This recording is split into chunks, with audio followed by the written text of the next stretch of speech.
Take a deep breath and settle in. As we embark on a journey through time one so quiet and steady, it'll lull you into a restful reverie. In this space, we'll explore stories from the past slowly and deliberately, like pages turning softly in a well-worn book. Our goal isn't to race through history's events, but to unwind them, to unravel the details and whispers of centuries past, until you're wrapped in a calm embrace of history and sleep. So, whether you're winding down from your day or simply seeking a peaceful escape, let the stories of the drowsy historian be your guide. Drift into the past, where time moves a little slower and where every story is told softly enough for a restful night's sleep. Chapter 1: Arrival Before the Storm. Welcome to the Drowsy Historian. Tonight, you step quietly through the snow-dusted gates of a medieval monastery, a fortress of faith carved from cold, stone and older than memory.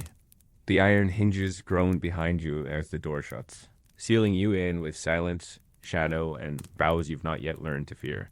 It's late autumn, and though the sky is only beginning to turn gray, the trees are already bare, the wind already bitter, and the monks already preparing for what they call the season of endurance. You won't realize it yet, but you've arrived at the edge of the known world, not geographically, but spiritually, mentally, and physically. Your breath fogs in the air as a senior monk, eyes sunken but calm, beckons you with a nod.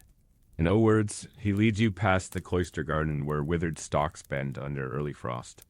You notice how little is left growing. The monastery has harvested what it can: parsnips, turnips, and the cellars below are stocked. But, as you'll soon learn, the bounty is meager. Enough to survive, barely.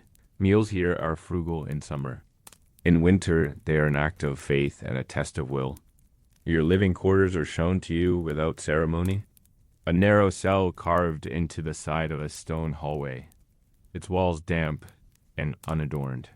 The bed is a wooden frame with rope, lacing, and a thin straw mattress. One blanket, no pillow. A crucifix above the door. The only light seeps from a slit in the stone wall, too small to be a window, too high to see through. There's no fireplace. The monastery reserves firewood for the kitchen, and sparingly for the scriptorium where holy texts are copied. Warmth, they say, is a temptation of the flesh. You sit down, breath still visible, and hear it. Silence. Not peaceful silence, but a heavy, echoing kind. The kind that swallows thought. This is not a quiet place. It's a place of enforced quiet. The rule of St. Benedict governs all here, and one of its strictest tenets is the discipline of silence. Speaking is reserved only for liturgical purposes, and even then your voice must be soft, reverent, obedient. You cannot speak unless asked. You may not ask unless permitted. You begin to wonder how you'll learn anything, let alone survive, when no one will explain, and questions are a kind of sin. By Vespers, you are ushered into the chapel, where the monks gather in rows, each in thick wool robes, cowls draped over faces like shadows. Candles flicker in the apse, casting long shapes across the stone walls. The chant begin not joyful, but slow, steady, mournful. It is beautiful in a way, like a river under ice. You don't know the Latin words, but they repeat them until your ears memorize their rhythm. This is how you will learn, by imitation, by repetition, by submission. The air in the chapel is colder than outside. You cannot feel your toes by the second psalm. One monk beside you coughs once. No one looks at him. Another gently sways from fatigue. You're told later, with a glance and a scribbled line on a wax tablet, that prayers during Vespers must be done standing in winter, unless you are too ill to hold yourself upright. If you faint, you will be helped back up. No one will question why. Everyone knows it's because you haven't eaten properly in days, and because there's no heat, and because suffering is part of salvation. That night, you attempt to sleep, but the stone floor under your straw mattress radiates chill. Your breath clouds above you, and even with your robe and blanket, the cold creeps through.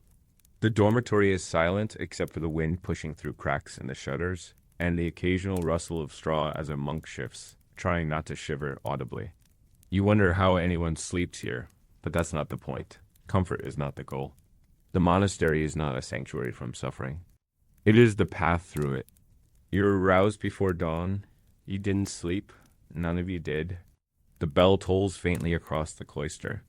You shuffle in the dark toward morning prayers matins. A 2-hour liturgy chanted in the frigid chapel, the same chants, the same breathless hymns. You see icicles forming inside the window slits.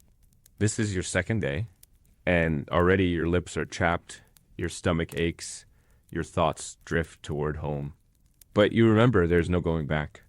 Entry into the monastery is a vow of poverty, of obedience, and of enclosure. You are here until death or divine mercy. Later that morning, after the briefest meal of black bread and lukewarm broth, you are taken to the garden. The monks work in silence, tilling frozen earth with bare hands, trying to preserve the last roots. Your fingers sting, then go numb. You are not allowed to stop.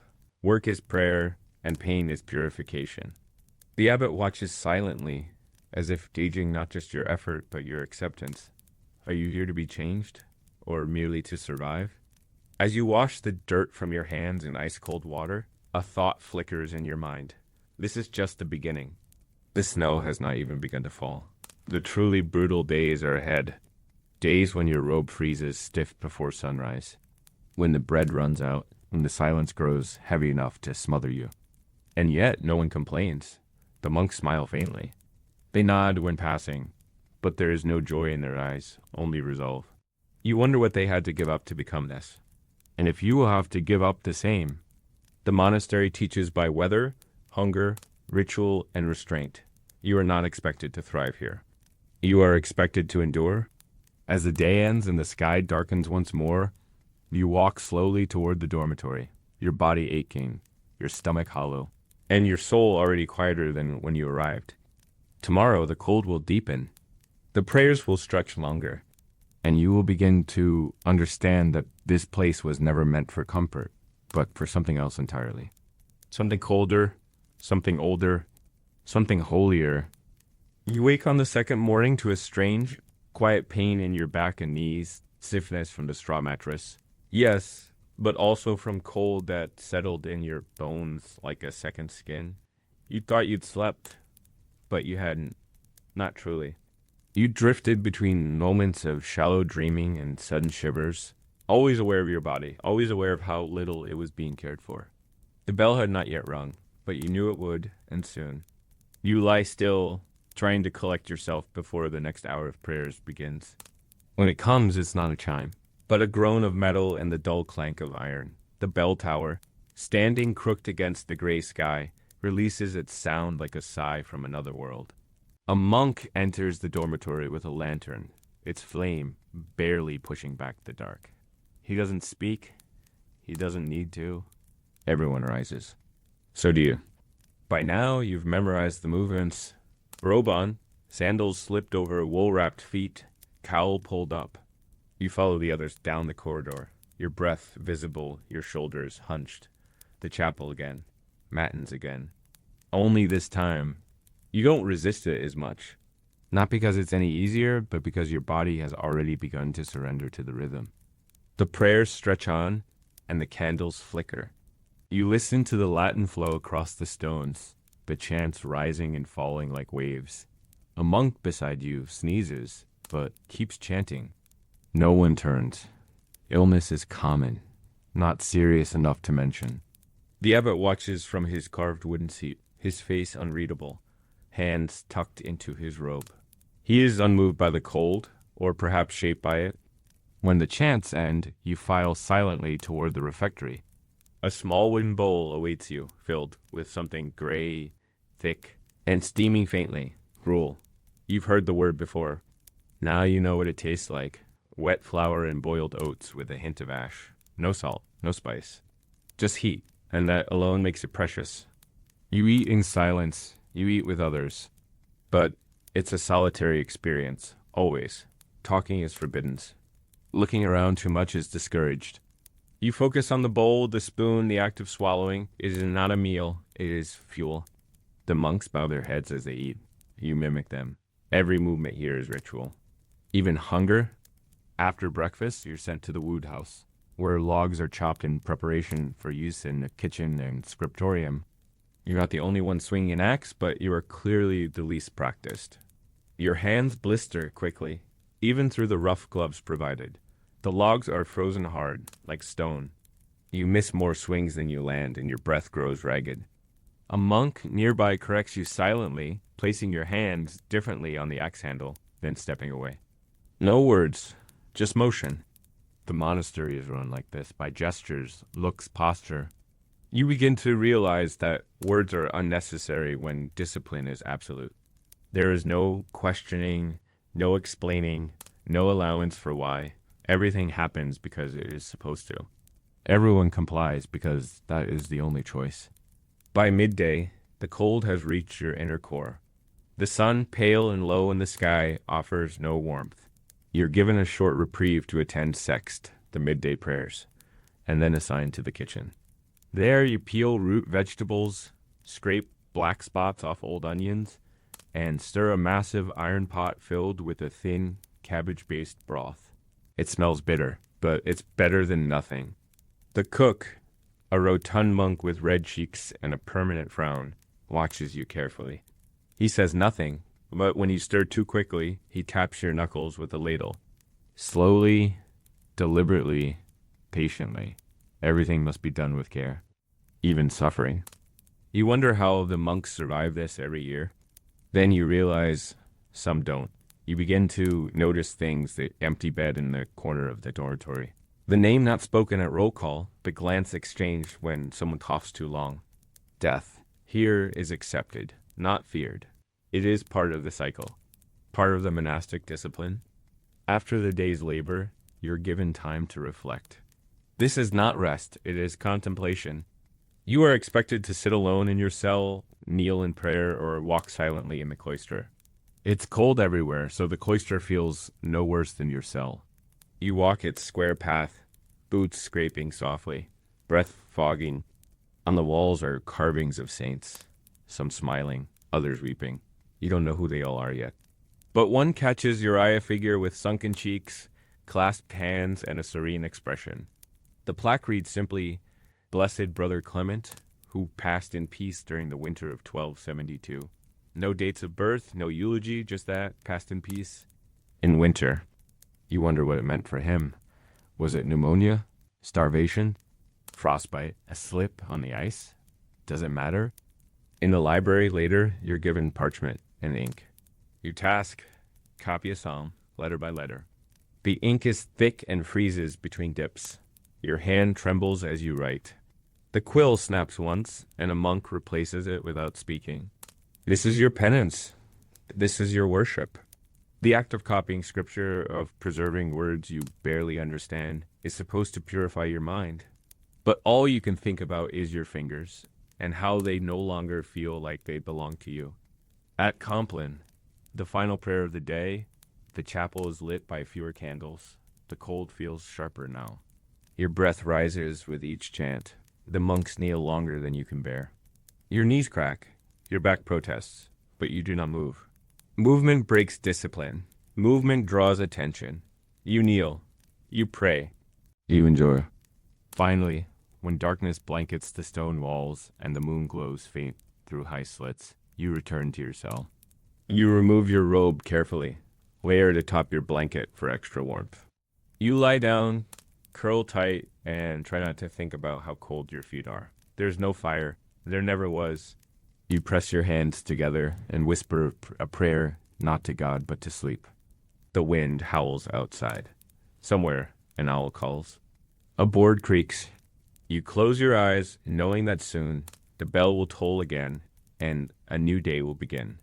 Another day of hunger, silence, labor, and prayer. You do not cry. There's no room for it here. You do not belong yet. But the monastery will shape you, if you survive long enough to be shaped. Chapter 2. The Rule of St. Benedict. You are beginning to understand that nothing in this monastery is accidental. Every movement, every silence, every act of physical hardship exists for a reason written long ago by a man named Benedict of Nursia. His rule governs everything here. It is older than most of the stones in this building. stricter than the cold itself, and far more enduring. This monastery does not serve the individual. It reshapes them, body and soul, until they are no longer themselves, but vessels for discipline, obedience, and holy repetition. And winter, cruel as it is, only sharpens its edges. The rule of Saint Benedict, written in the 6th century, was meant to guide monks into a life of balance, ora et labora, prayer and work. But the balance is brutal. Prayer fills more hours than sleep. Work consumes what's left. The rule does not soften during winter. If anything, it becomes more punishing. It demands early rising before dawn. It commands daily manual labor, even when the earth is frozen and the wind carves into your skin. It requires the reading of scripture for hours in frigid libraries. And it is enforced not by violence, but by silence. No one screams here. No one must. The rule does the screaming for them. Your day under the rule begins in darkness. Matins, the first prayers start while the stars are still out. You wake with the start as the bell tolls low and slow. You rise because everyone else does. You rise because not rising is not an option. You stumble to the chapel. The cold hasn't left your cell. In fact, it hasn't left your bones. But you join the others, kneeling on frozen stone, whispering prayers in Latin you still don't fully understand. The chant isn't meant to comfort. It's meant to discipline the tongue, to humble the voice, to remind the mind that this life is not yours anymore. After Matins comes Lauds, a continuation of the prayers. Dawn has barely begun to smudge the sky. The windows glow faintly blue. You begin to wonder if anyone here is truly awake or if they all exist in a kind of sleepwalking devotion. You mimic their motions, bowing at the right time, standing, sitting. Sometimes your knees fail to keep up, but no one corrects you with words. Instead, you feel a gaze perhaps from the abbot, perhaps from the monk beside you, and you adjust. Even disobedience here is met with quiet correction. You are expected to want to improve. You are expected to welcome your own breaking. The rule details how many psalms must be recited each day. 12 at Matins, more at Lauds, and others at the little hours prime, terce, sext, and nunspaced throughout the day. It is a calendar of prayer, segmented with painful precision. There are no holidays from it, no mercy during winter. The rule says that in times of hardship, prayer must increase, not lessen. And so it does. After the first wave of prayers, you are sent to work. Not your choice of task. Of course, tasks are assigned based on need, not preference. The rule forbids idleness. Idleness is the enemy of the soul, Benedict wrote, and the abbot quotes it without fail. So, you dig in half-frozen ground. You haul buckets of water from wells crusted with ice. You scrub chamber pots, clean soot from the hearth, or chop wood until your shoulders go numb. All of it, prayer. All of it, penance. Midday arrives, and with it sex another prayer. Your stomach growls, but food must wait. You kneel again. This time, a monk beside you topples forward. He is old, his face gray with cold and effort. Two others lift him gently and carry him away without disrupting the chant. No one stops. No one gasps. The rule allows for no interruption. The body is weak, the soul eternal.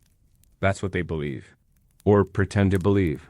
Finally, after sex, you eat. The refectory is colder than the chapel. The walls drip with condensation. You sit at a long wooden table with 30 others, all hooded, all silent. A junior monk reads scripture aloud while you eat part of the rule. You're not allowed to speak or even look up. Your meal is barley porridge today. Sometimes it's watery stew, sometimes just a crust of bread. You eat slowly, not because you want to savor it, but because your hands are stiff from cold and your jaw aches from clenching all morning. After eating, you clean your own bowl with a scrap of bread and hand it to the kitchen monk without a word. The rule says meals must be simple, frugal, and silent. It also says moderation is holy. You wonder what that means when everyone here looks gaunt, their cheeks hollowed, their eyes sunken. But you say nothing? No one ever questions the rule. Not allowed. Your afternoon is spent in the scriptorium, where cold fingers copy holy texts. The rule commands that all brothers engage in study, especially during winter, when outdoor labor is minimal. but it does not provide fire to help with that. You wrap your hands in cloth, but the ink still freezes. One monk near you breathes on his fingers before every line. Another holds his quill close to a flickering candle, the only heat in the room.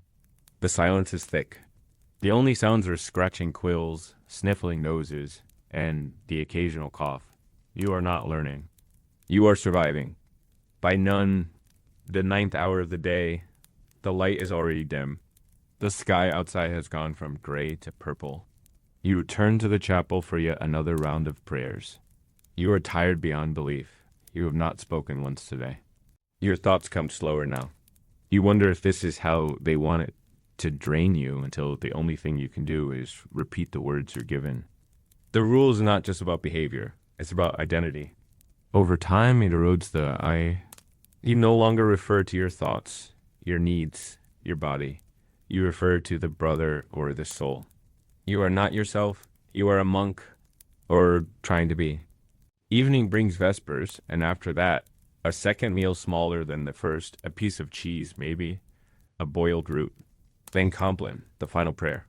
The day is finished, not with rest, but with repentance. You confess silently, you chant, you kneel, you bow, and only after all that are you allowed to return to your bed. As you lie again in your cold straw mattress, you stare at the ceiling. You haven't said a single word in nearly 24 hours. Your hands ache. Your knees are bruised. Your stomach is never truly full, but the rule demands this life and worse. Winter makes it harder, yes, but not unbearable. The rule isn't meant to be bearable. It's meant to refine the soul by punishing the body. And so you sleep or try to, the bell will toll soon enough. And the rule, like the cold, does not care how tired you are. You rise again before dawn, body aching with the dull memory of yesterday's trials. Another day ruled by the bell, by silence, and by lines written nearly 700 years ago, by a man who believed that humility and obedience could shape saints from flesh. The rule of Saint Benedict, once mere parchment, now pulses through every part of your day, more constant than your heartbeat, more trusted than your thoughts. You don't question it anymore. Not openly, not even inside your head for long. The rule does not encourage questions. It praises submission. By now, you've internalized more than just the prayer schedule. You understand the structure of life here, the opus Dei, the work of God, which governs every hour. It's not only about chanting psalms, though there are hundreds. It's about the rhythm, the ritual, the extinguishing of self.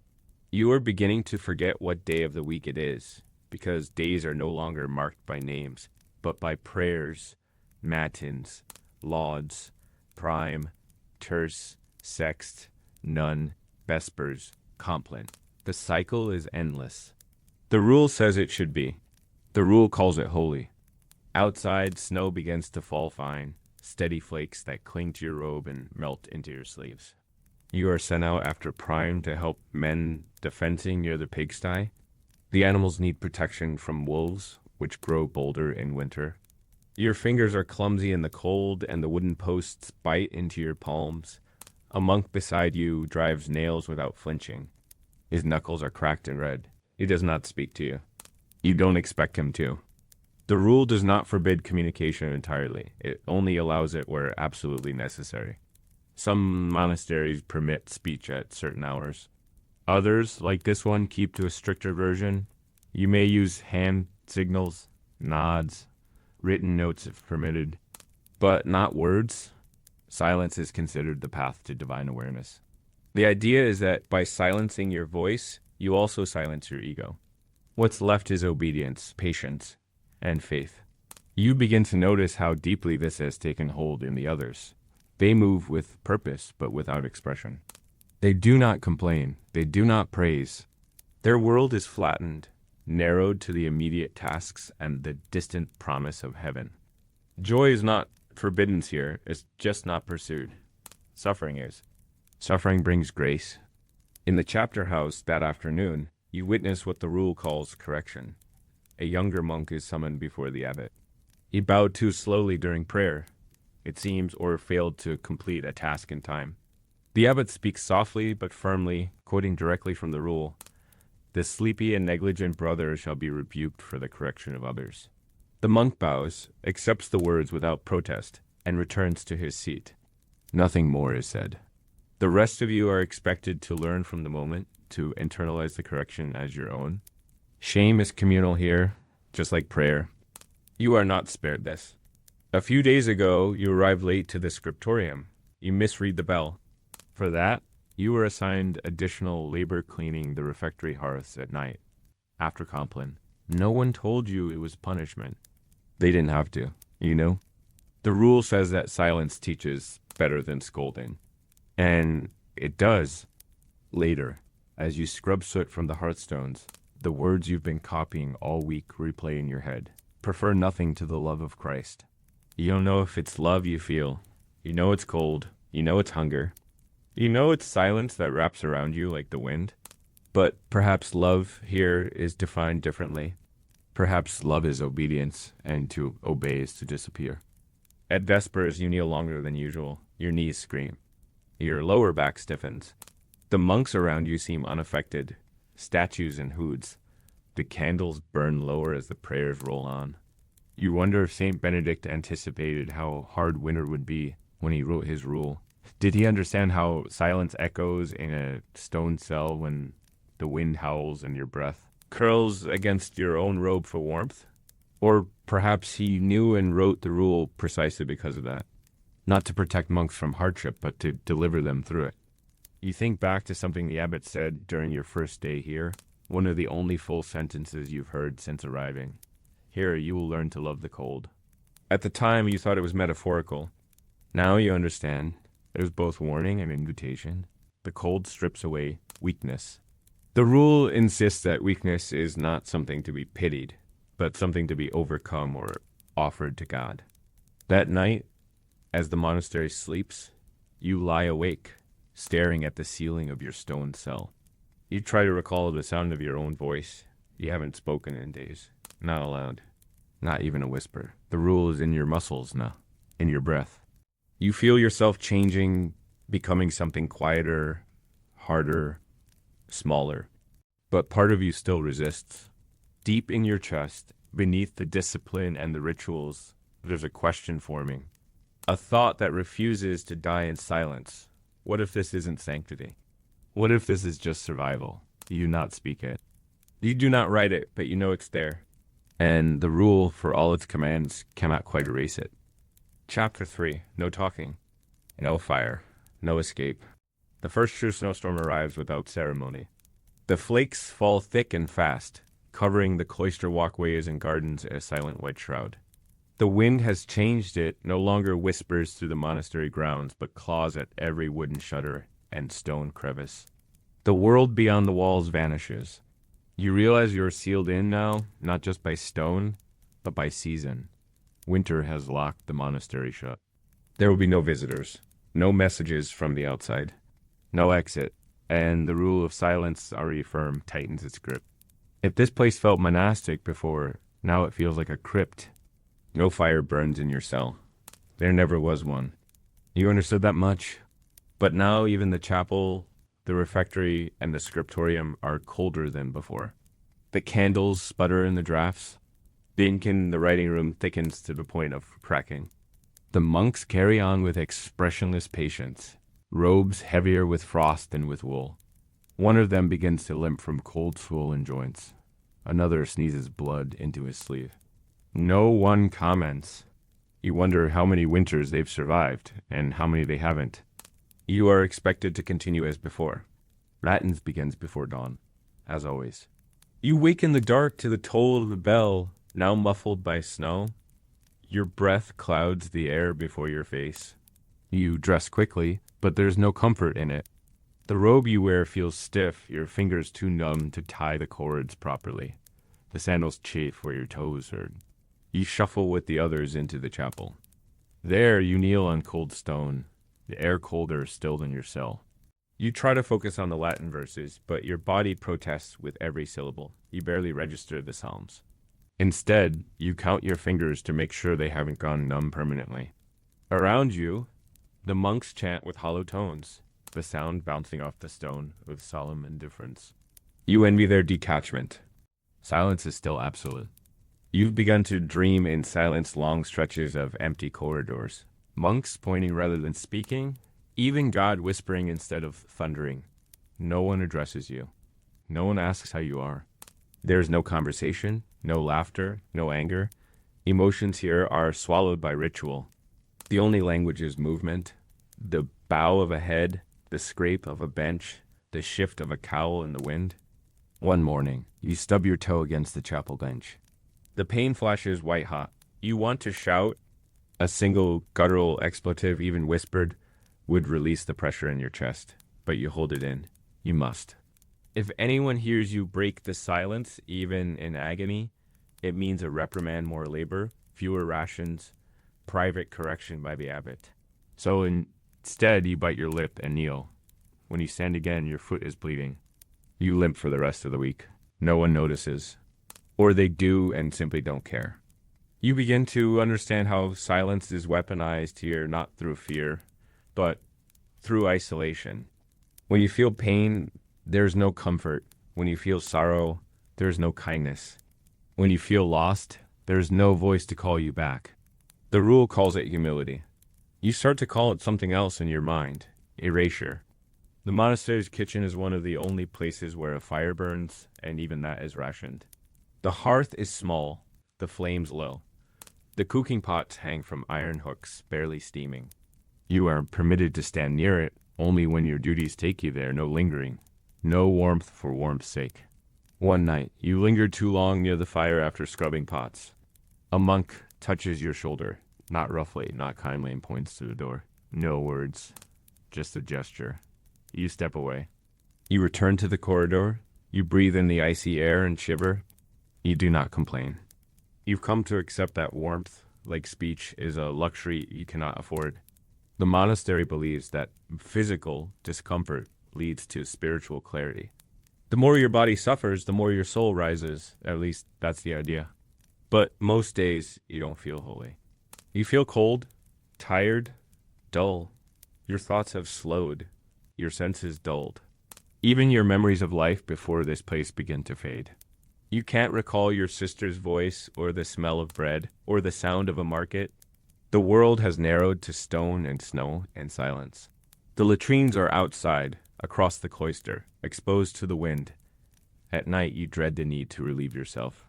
The walk is treacherous icy flagstones, biting wind, the faint creak of wooden doors swollen by frost. Inside the privy, the chill is worse than the corridor. The seat is frozen. There's no privacy, only wooden partitions and shadow. You go as quickly as you can and return with fingers burning from exposure. Once, you slip and fall in the snow. You hit your elbow, scrape your cheek. You lie there for a moment, staring up at the sky, snowflakes settling on your lashes. No one comes, no one saw. You drag yourself back up. This is how the monastery operates, quietly, brutally, with no margin for indulgence. You begin to understand how some monks become lost in it. They stop trying to feel anything. They move like ghosts. Some are kind in a distant way. A nod when you pass, a piece of bread slipped your way when the pot is nearly empty. But these are rare gestures, easily missed, and never spoken of. One day, while cleaning the scriptorium, you come across a scrap of parchment tucked into a book binding.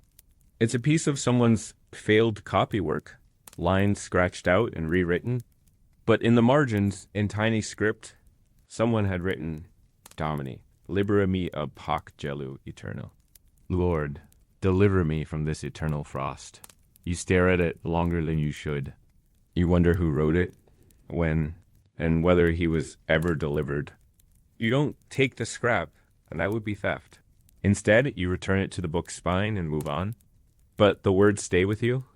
As the storm outside grows heavier, the monastery turns inward even further. Meals are reduced to almost nothing, just broth now. Sometimes with a sliver of cabbage. The garden is long dead. The stores are dwindling. Fasting is already expected as part of religious life. Now it becomes survival. You are hungry all the time. You dream of food more than of God. And the silence deepens. The storm doesn't pass. It lingers for days, a persistent gray smothering everything. The courtyard is buried in snow now, with narrow paths carved out by the monk's sandals, each step smoothing the surface into ice. Your breath has grown shallower. You conserve energy without meaning to. Your body adjusts, but not in a way that brings strength, only resignation. The monastery doesn't change for the weather. The bells still toll. The rule still binds. The prayers still echo through frozen halls. And the silence still wraps around you, tighter than any cloak. You wake one morning with a nosebleed. The air in your cell is so dry and cold that your skin has begun to split and find cracks across your knuckles. At the corners of your mouth, along your scalp beneath the hood. You wipe the blood with your sleeve and say nothing. Of course, there's no one to say anything to. And even if there were, what would you say? Complaints aren't a category in the monastic vocabulary. Pain is not seen as an obstacle. Here, it's an offering. You're expected to endure it quietly, perhaps even gratefully. At prime, you kneel again on hard stone, still sore from your fall in the snow 2 nights ago. The bruise on your hip throbs beneath your robe, but the psalms must be chanted. The abbot leads with a voice as steady as ever, never rising, never softening. The other monks follow without hesitation. You stumble through the Latin, mouth dry, jaw aching. You've memorized more than you thought possible, but it hasn't become easier. The words still feel like stones on your tongue. Not because they're foreign, because they're heavy with something you can't name. Later, you're assigned to assist with maintenance along the cloister roof. Icicles dangle from the eave like daggers, and snow buildup must be cleared, lest it collapse into the walkway. You climb the rickety wooden ladder with gloved hands stiff as wood. A senior monk joins you, older and more fragile looking than yourself, yet he moves like someone born to this work. He doesn't speak, just hands you a bundle of straw and a hooked rod for sweeping snow. The wind stings your eyes, and within minutes your cheeks are numb. You want to ask him how he survives it, how he's done this every winter for what must be decades. But you remain silent. Instead, you watch him. His movements are patient. He never rushes. When his fingers start to tremble, he tucks them beneath his robe and waits. Then he resumes. A rhythm, a grace, almost. You mimic it, and for a moment you understand something unspoken. In a place without speech, action becomes language. And in winter, that language is survival. By sext, your hunger is unbearable. The meal is a ladle of thin broth with a sliver of root vegetable and 2 small pieces of rye bread, one of which has gone slightly moldy. You eat it anyway. You've stopped caring. The reading at table is from the Book of Job. You try to listen, but your mind drifts. Job, who lost everything, who suffered in silence, who never cursed God but demanded understanding. You wonder if that's allowed here, demanding understanding. Somehow you doubt it. You clean your bowl as always, then retreat to your assigned post in the library annex. The cold here is cruel. There's no fire. Only the weak light from small windows and a single candle shared between 3 monks. You're expected to sort texts, arrange scrolls, or assist the copyist by preparing parchment. Your hands are shaking again. Your fingers feel thick, clumsy, dull. One sheet slips from your grip, and tears along the edge. You gasp but catch yourself before any sound escapes. A monk looks over. You bow slightly, pick it up, and move on. No reprimand. But you feel the heat of shame anyway.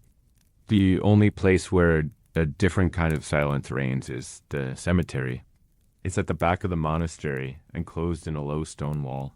Simple wooden markers lean under snowdrifts. There's no conversation here either, of course, but there's a different weight to the quiet. Reverence. Memory. The rule says death is not to be feared, but embraced as the final vow. You've passed by the graveyard many times now. You've noticed 1 or 2 new mounds since the cold set in. No fanfare, no funerals, just prayers, a procession, and burial. The living return to work. The dead remain behind, in silence eternal. At vespers, your body nearly gives out. You sway during the chant. A monk steadies you with one hand, then resumes praying. You catch your breath, you chant. You kneel again, though your knees scream. There's no applause for endurance here. No praise. only the expectation that you will continue. And if you can't, someone else will take your place without remark. No one is irreplaceable in the monastery. Even you. Compline comes late. The walk to the chapel is a blur. Your legs move, your feet follow, but your mind has begun to detach. You're no longer thinking about escape. That fantasy left days ago. Now, your thoughts circle smaller things, how many more times you can bear to kneel, whether your robe will dry by morning, whether the bread tomorrow will be stale. These are not the thoughts of someone seeking enlightenment. These are the thoughts of someone surviving. When you finally return to your cell, you find the corner wall crusted with frost. You run your finger along it. It comes back damp.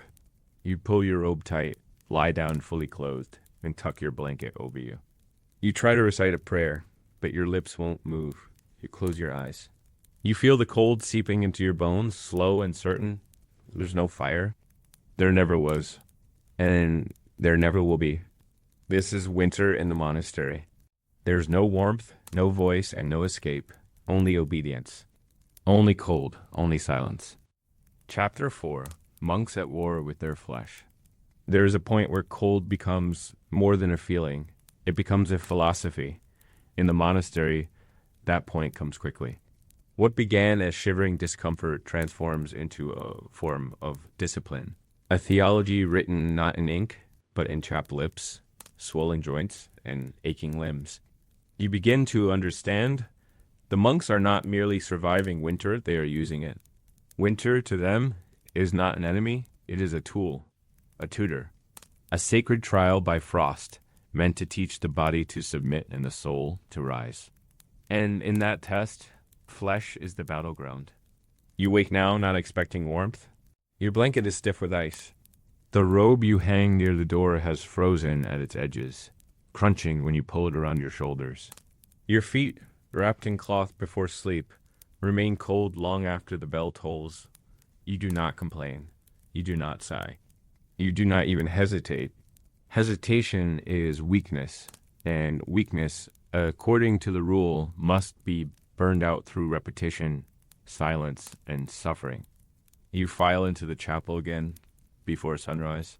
This morning, the frost on the altar is thick enough to glint under the candles. The air inside is colder than outside. No one reacts. You kneel as you always do. Your knees press into the stone and the ache begins instantly, like a memory revived. The chants start echoing around you, but your voice is dry, your throat sore. You push through. The monk beside you coughs, dry and hoarse. He does not cover his mouth. He doesn't need to. Everyone here knows illness is not a reason to break rhythm. You've begun to notice how many monks are visibly suffering. Cracked lips, yellowed eyes, skin stretched too tightly across bone. Yet no one speaks of sickness. No one admits to pain. Instead, they speak when allowed in parable scripture, or sayings passed down from centuries of ascetic tradition. The flesh is the veil between us and the divine. To strip it is to see clearly. Or, suffering cleanses where comfort corrupts. One afternoon, you were ordered to the workyard to assist Brother Leon in preparing hides. It's a grueling, messy task scraping flesh from frozen animal skins, stretching them over wooden frames, drying them with the meager heat of your breath and friction.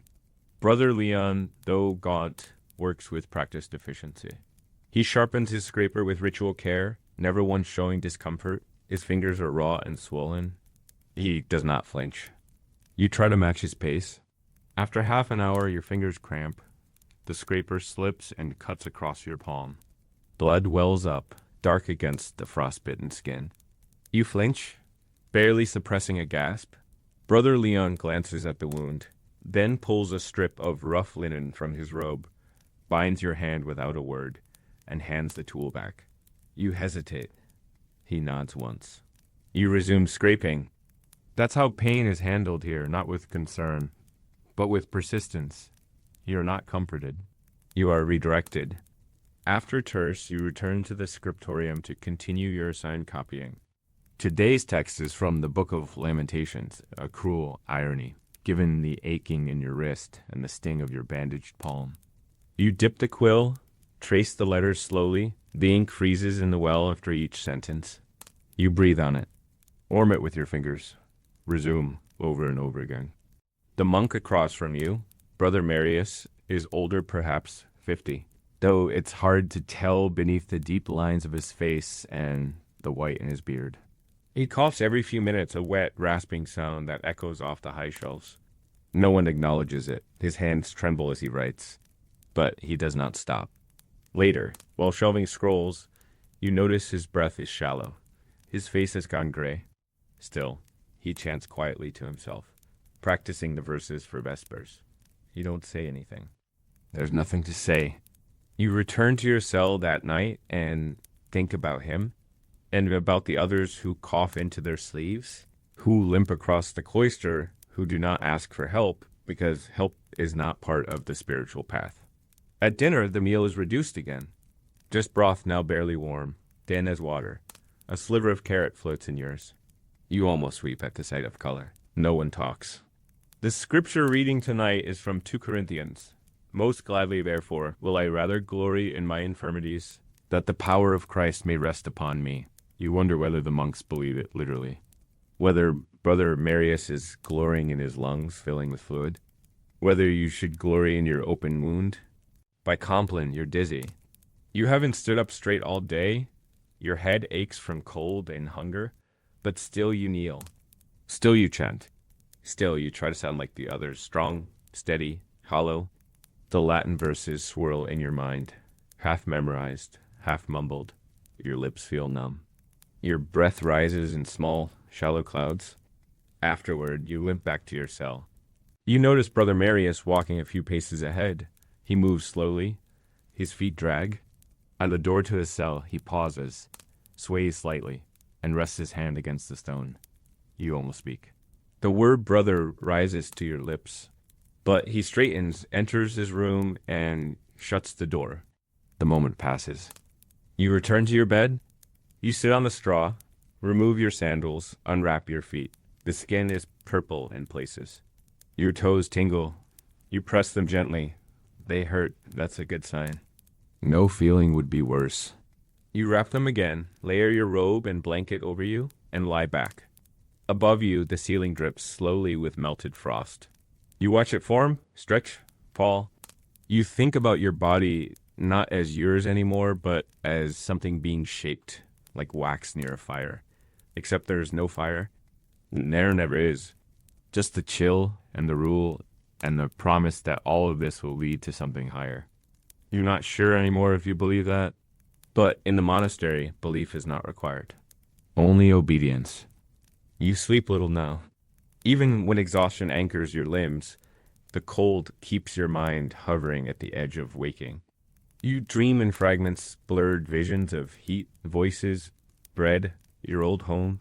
But when you wake, it's always to the sound of the monastery bell echoing through snow-laden halls, calling you back to ritual, to silence, to the grindstone of the rule. Your first breath each morning burns in your lungs. You've begun coughing only lightly, and only when alone, but it lingers. You do not report it. Who would you tell? And what would change if you did? This morning, as you kneel during lauds, the monk beside you collapses forward mid-psalm. He doesn't cry out. He doesn't tremble. He simply folds, as if something inside him has run out. Two others move quickly, not frantically, just efficiently, and lift him under the arms. The chant does not stop. The abbot doesn't look up. The other monks maintain their rhythm, voices unbroken. You hesitate only for a second, then continue chanting. That's what you're meant to do. The rule demands continuity above compassion, silence above disruption, even in suffering, especially in suffering. After prayers, you're assigned to the well. It's frozen nearly solid, so your task is to chip away at the ice and draw what little water remains below. The handle is stiff. The rope creaks with frost. It takes nearly an hour to fill one bucket. Your gloves are soaked by the end, your fingers stiff and pink. You return them to your sleeves and tuck your hands under your arms. You are not alone. Another monk stands beside you, jaw clenched against the wind, eyes glazed with fatigue. He doesn't acknowledge your presence. You don't expect him to. The monk who collapsed during lauds is not seen at sext. nor at the evening meal. His cell is quiet. His robe is gone from the hook in the cloister. No one speaks of it. You're not sure if he died or was taken to the infirmary. Perhaps he's simply resting. But you've seen the pattern. First, the stumble. Then, absence. Then, nothing. In the scriptorium, you're given parchment made from older, worn sheets, crotched vellum, reused and scraped in. You copy slowly, your hand shaking slightly. The pain from your palm cut persists, though the linen wrapping has helped. Your letters come out jagged, uneven. A supervisor leans over your shoulder and exhales sharply through his nose. Not quite a sigh. Not quite a reprimand. Just a sound that tells you to do better. You keep writing. The abbot walks through once each afternoon. His presence is like a shadow cast over the whole room. He doesn't speak, doesn't gesture, but all eyes follow him. You try not to meet his gaze. You're not sure if he remembers your face. You're not sure if you want him to. Authority here is like the wind. It moves through you, shapes your path, but never speaks your name. At dinner, the broth is thinner still. A single dried pea floats in yours. The bread is hard. You soak it until it softens. The monk to your left chews slowly, eyes fixed downward. A beetle crawls across the edge of his bowl. He ignores it. So do you. You're not sure if it's deliberate, or if noticing such things simply no longer registers. Hunger consumes all other details? Afterward, you walk slowly across the cloister, arms crossed over your chest, robe pulled tight. The wind whistles through the archways. Above, the sky is a flat sheet of steel. No stars. No warmth. The cemetery is dusted white.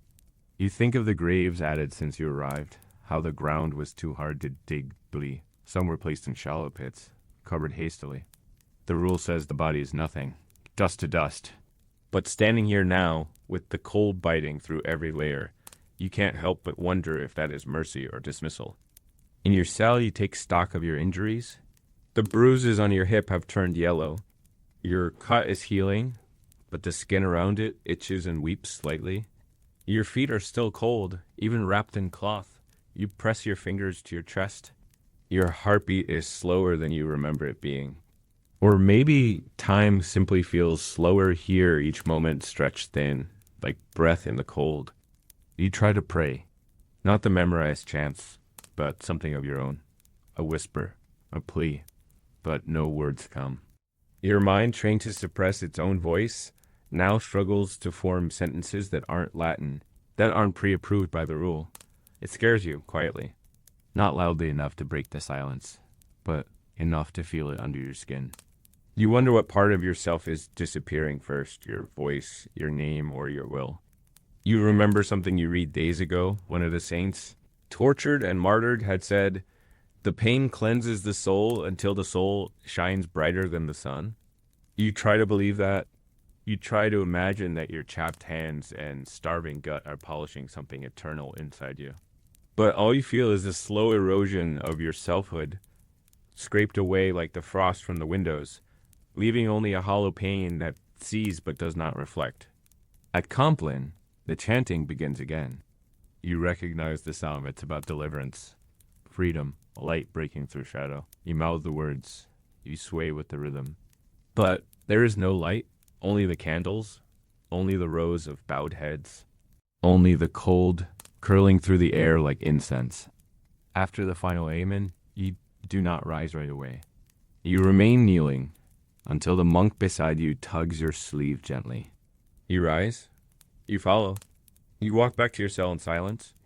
That night, you do not sleep. Not truly.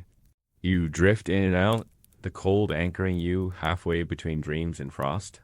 You think of the monks who seem untouched by this life, the ones who chant with clear voices, who labor without flinching, who seem to find peace in deprivation. You wonder what they gave up to reach that point. You wonder if you'll ever get there. You wonder if you even want to. Chapter 5. The Starving Brotherhood. The hunger begins as an ache, a gnawing restlessness in your belly that grows sharper with each passing day. But it doesn't stop there. It spreads. It moves through your limbs, makes your knees buckle a little sooner, makes your hands tremble during prayer, makes your eyes blur as you copy scripture. It invades your sleep, turns dreams into visions of food-thick bread, warm soup, roasted meat. But when you wake, there's only the same thin gruel, the same silent meals, the same bowls scraped clean of hope. The monastery does not feed the flesh. It starves it. By design. According to the rule of Saint Benedict, monks are to be fed according to necessity, not desire. In summer, that means modest meals. Lentils, porridge, coarse bread, boiled vegetables. In winter, it means survival rations. Barely. The monks call it fasting. You begin to call it something else. Slow ascetic decay. There are no feasts here, no indulgent holidays, not even on holy days. The nativity comes and goes with an extra spoon of broth and 2 raisins. It is celebrated with song, not sustenance. The kitchens are quiet places. The fire is small, the cook's focused. You're assigned to scullery duty this week, washing pots, scrubbing wooden bowls, drying cloths that never fully dry. The cook does not speak, except in hand gestures. You scrub alongside another novice who hasn't spoken to you since your arrival. His ribs are visible through his robe. He doesn't look at you. You don't ask why. When the monks eat, they do so without conversation, without chewing too loudly, without complaint. Each bowl is measured. Each piece of bread is counted. If someone drops a spoon, they retrieve it without sound, wipe it, and return to their seat. A scripture is read aloud. As always, you barely hear it now. Your focus narrows to the texture of your bread, the color of your broth.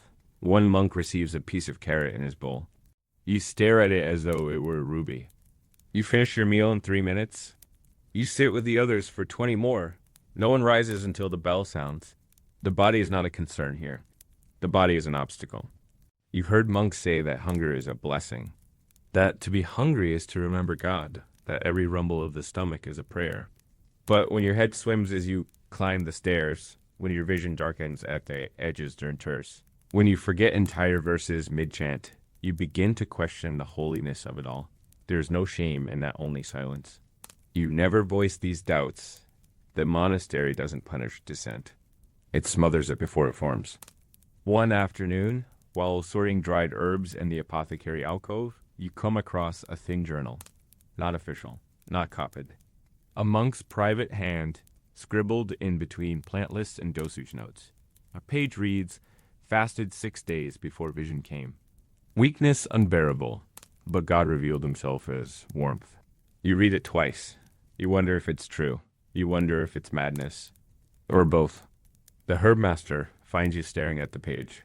He takes the journal, tucks it under his arm, and gestures you back to your task. No anger. Just a reminder that some truths in here are not for everyone. Your own body begins to falter. Your skin thins. Your joints click when you walk. The robe that once chafed now hangs loose.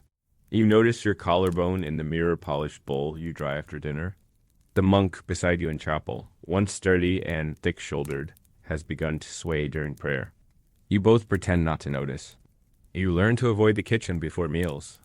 The smell of boiling roots and old onion turns your stomach now, not out of disgust, but from a desperate craving.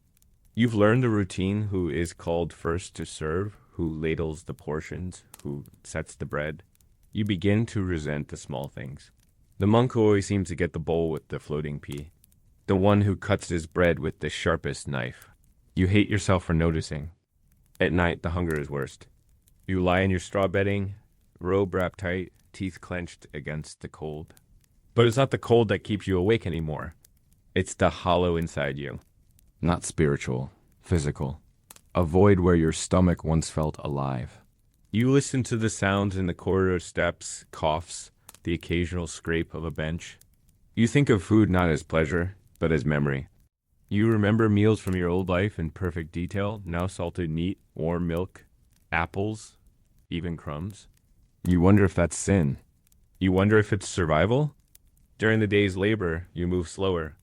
The work hasn't changed: cleaning gutters, hauling wood, scraping snow from the walkways. But your strength has. The axe feels heavier. The snow deeper. You sweat from the effort, and that sweat turns cold beneath your robe. You work until your arms ache, your legs give way. You kneel in the snow, breathing heavily. No one comes to help. No one offers rest. You rise again because it's expected. Brother Hugo, one of the oldest monks, with sunken cheeks and a face like parchment collapses in the scriptorium during none. He makes no sound. He simply leans forward onto the table and doesn't move. The other monks pause, then continue writing. After a few minutes, two brothers lift him and carry him away. He doesn't return for Compline. His robe is gone from the wall hook. There's no grave dug. Not yet. The ground is too hard. They'll store the body in the cellar until the thaw. You do not cry. You do not speak. You do not ask what happened. You only return to your cell where the hunger lies beside you, whispering its own liturgy. And you endure. It has become impossible to separate hunger from time. It measures your day more precisely than the bells. Before matins, the gnawing ache is sharp and loud, echoing through your stomach like the toll of an iron bell. By lauds, its shifts becomes a hollow pressure that weighs on your ribs, your spine, your hips. At sext, it softens briefly, dulled by the ladle of hot liquid you're given. Never enough to be called food, never enough to warm your blood. And by Compline, it sharpens again, knifing upward as your body curls into the straw bedding, colder and thinner than the night before.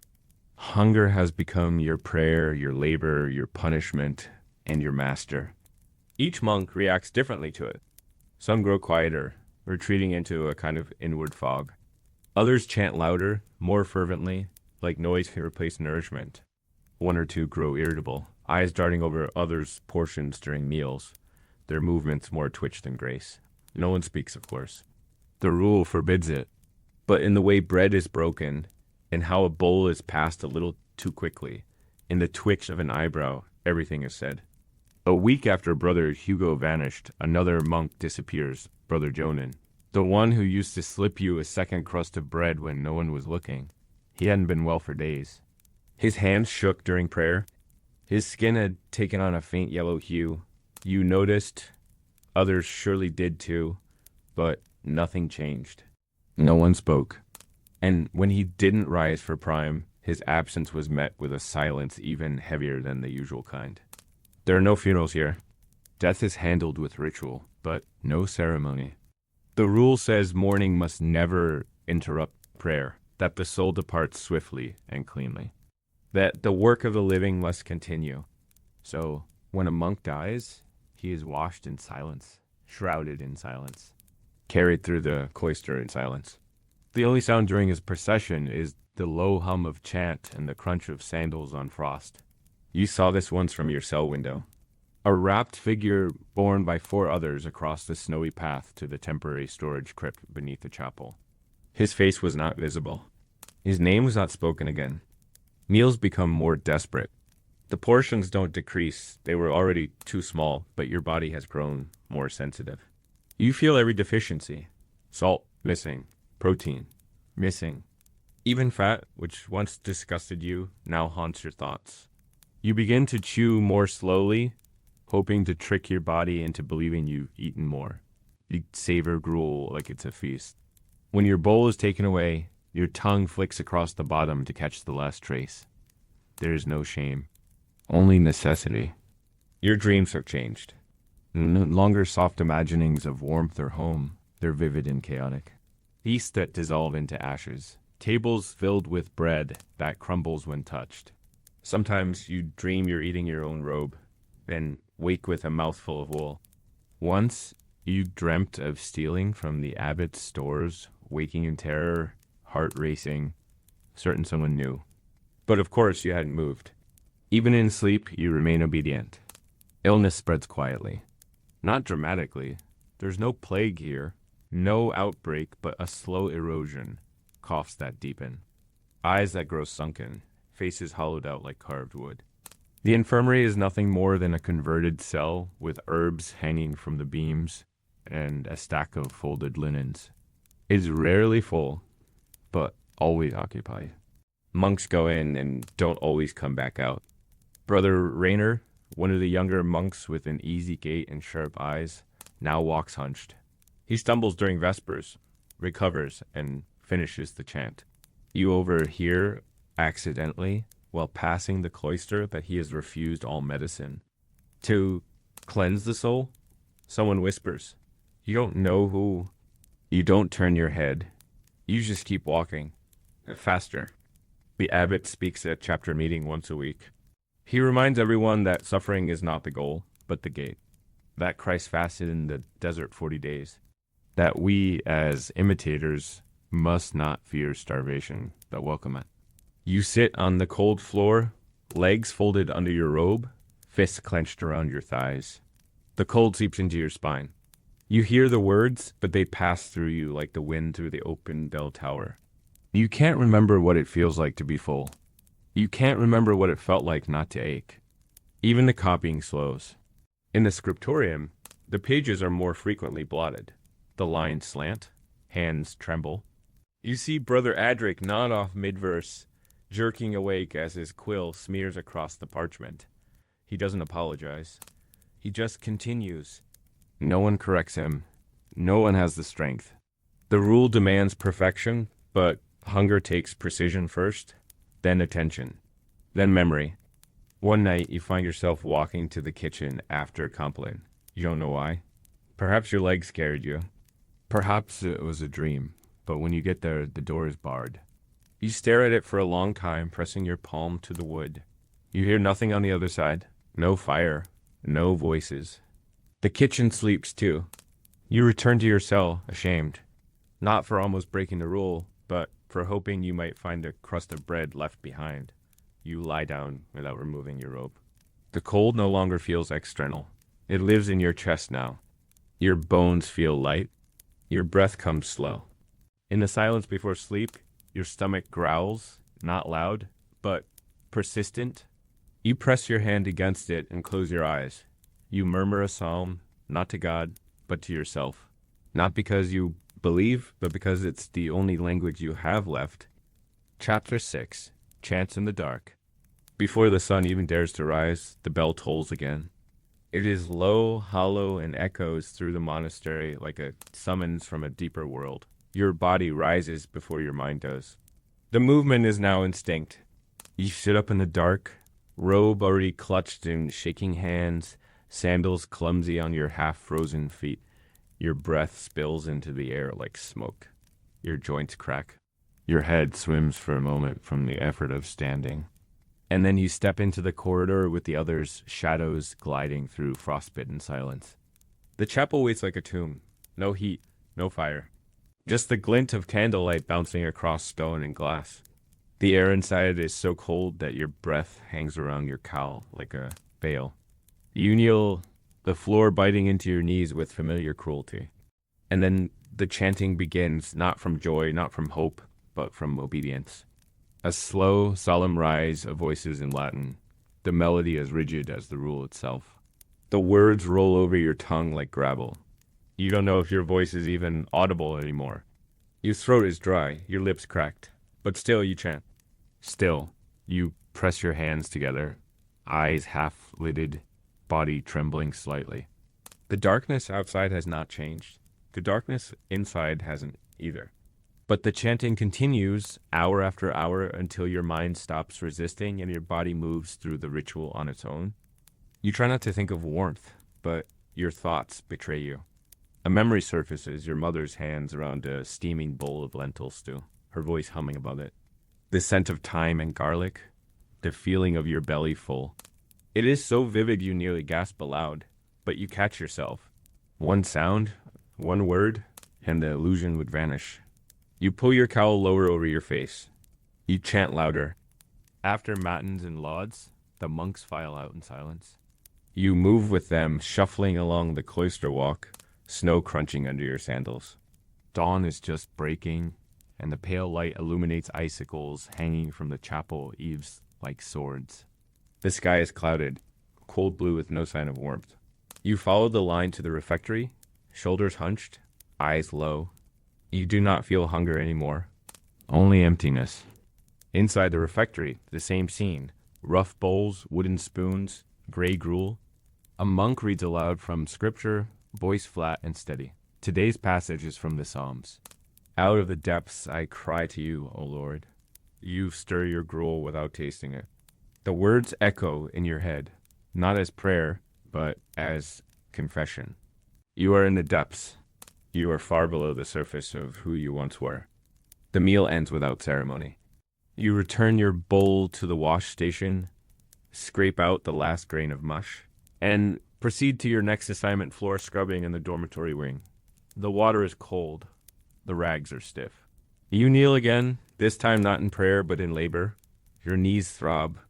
The floor soaks through your robe. The stone under your palms numbs your fingers within minutes. You switch hands often. It doesn't help. You finish your section slowly, methodically. The monk in charge nods once and dismisses you without a word. You're grateful for the quiet moment that follows. You slip into the cloister garden, dead and buried beneath the snow. What was once a place of growth is now a skeletal outline of sticks and stones. You find the sundial nearly covered. The sky is too gray to cast a shadow. You sit for a moment on the stone bench, knowing it will chill you further, but you want to feel something, anything besides the mechanical routine. You fold your hands in your lap and try to pray without speaking. Nothing comes. The chapel bell rings again. You rise without thinking. It's time for terce, another chant, another hour kneeling, another attempt to find peace in repetition. The monk leading the chant today is Brother Lucien. His voice is one of the few that still carries power deep, controlled, unwavering even in the cold. He was once a soldier, they say. His back remains straight, his eyes unflinching.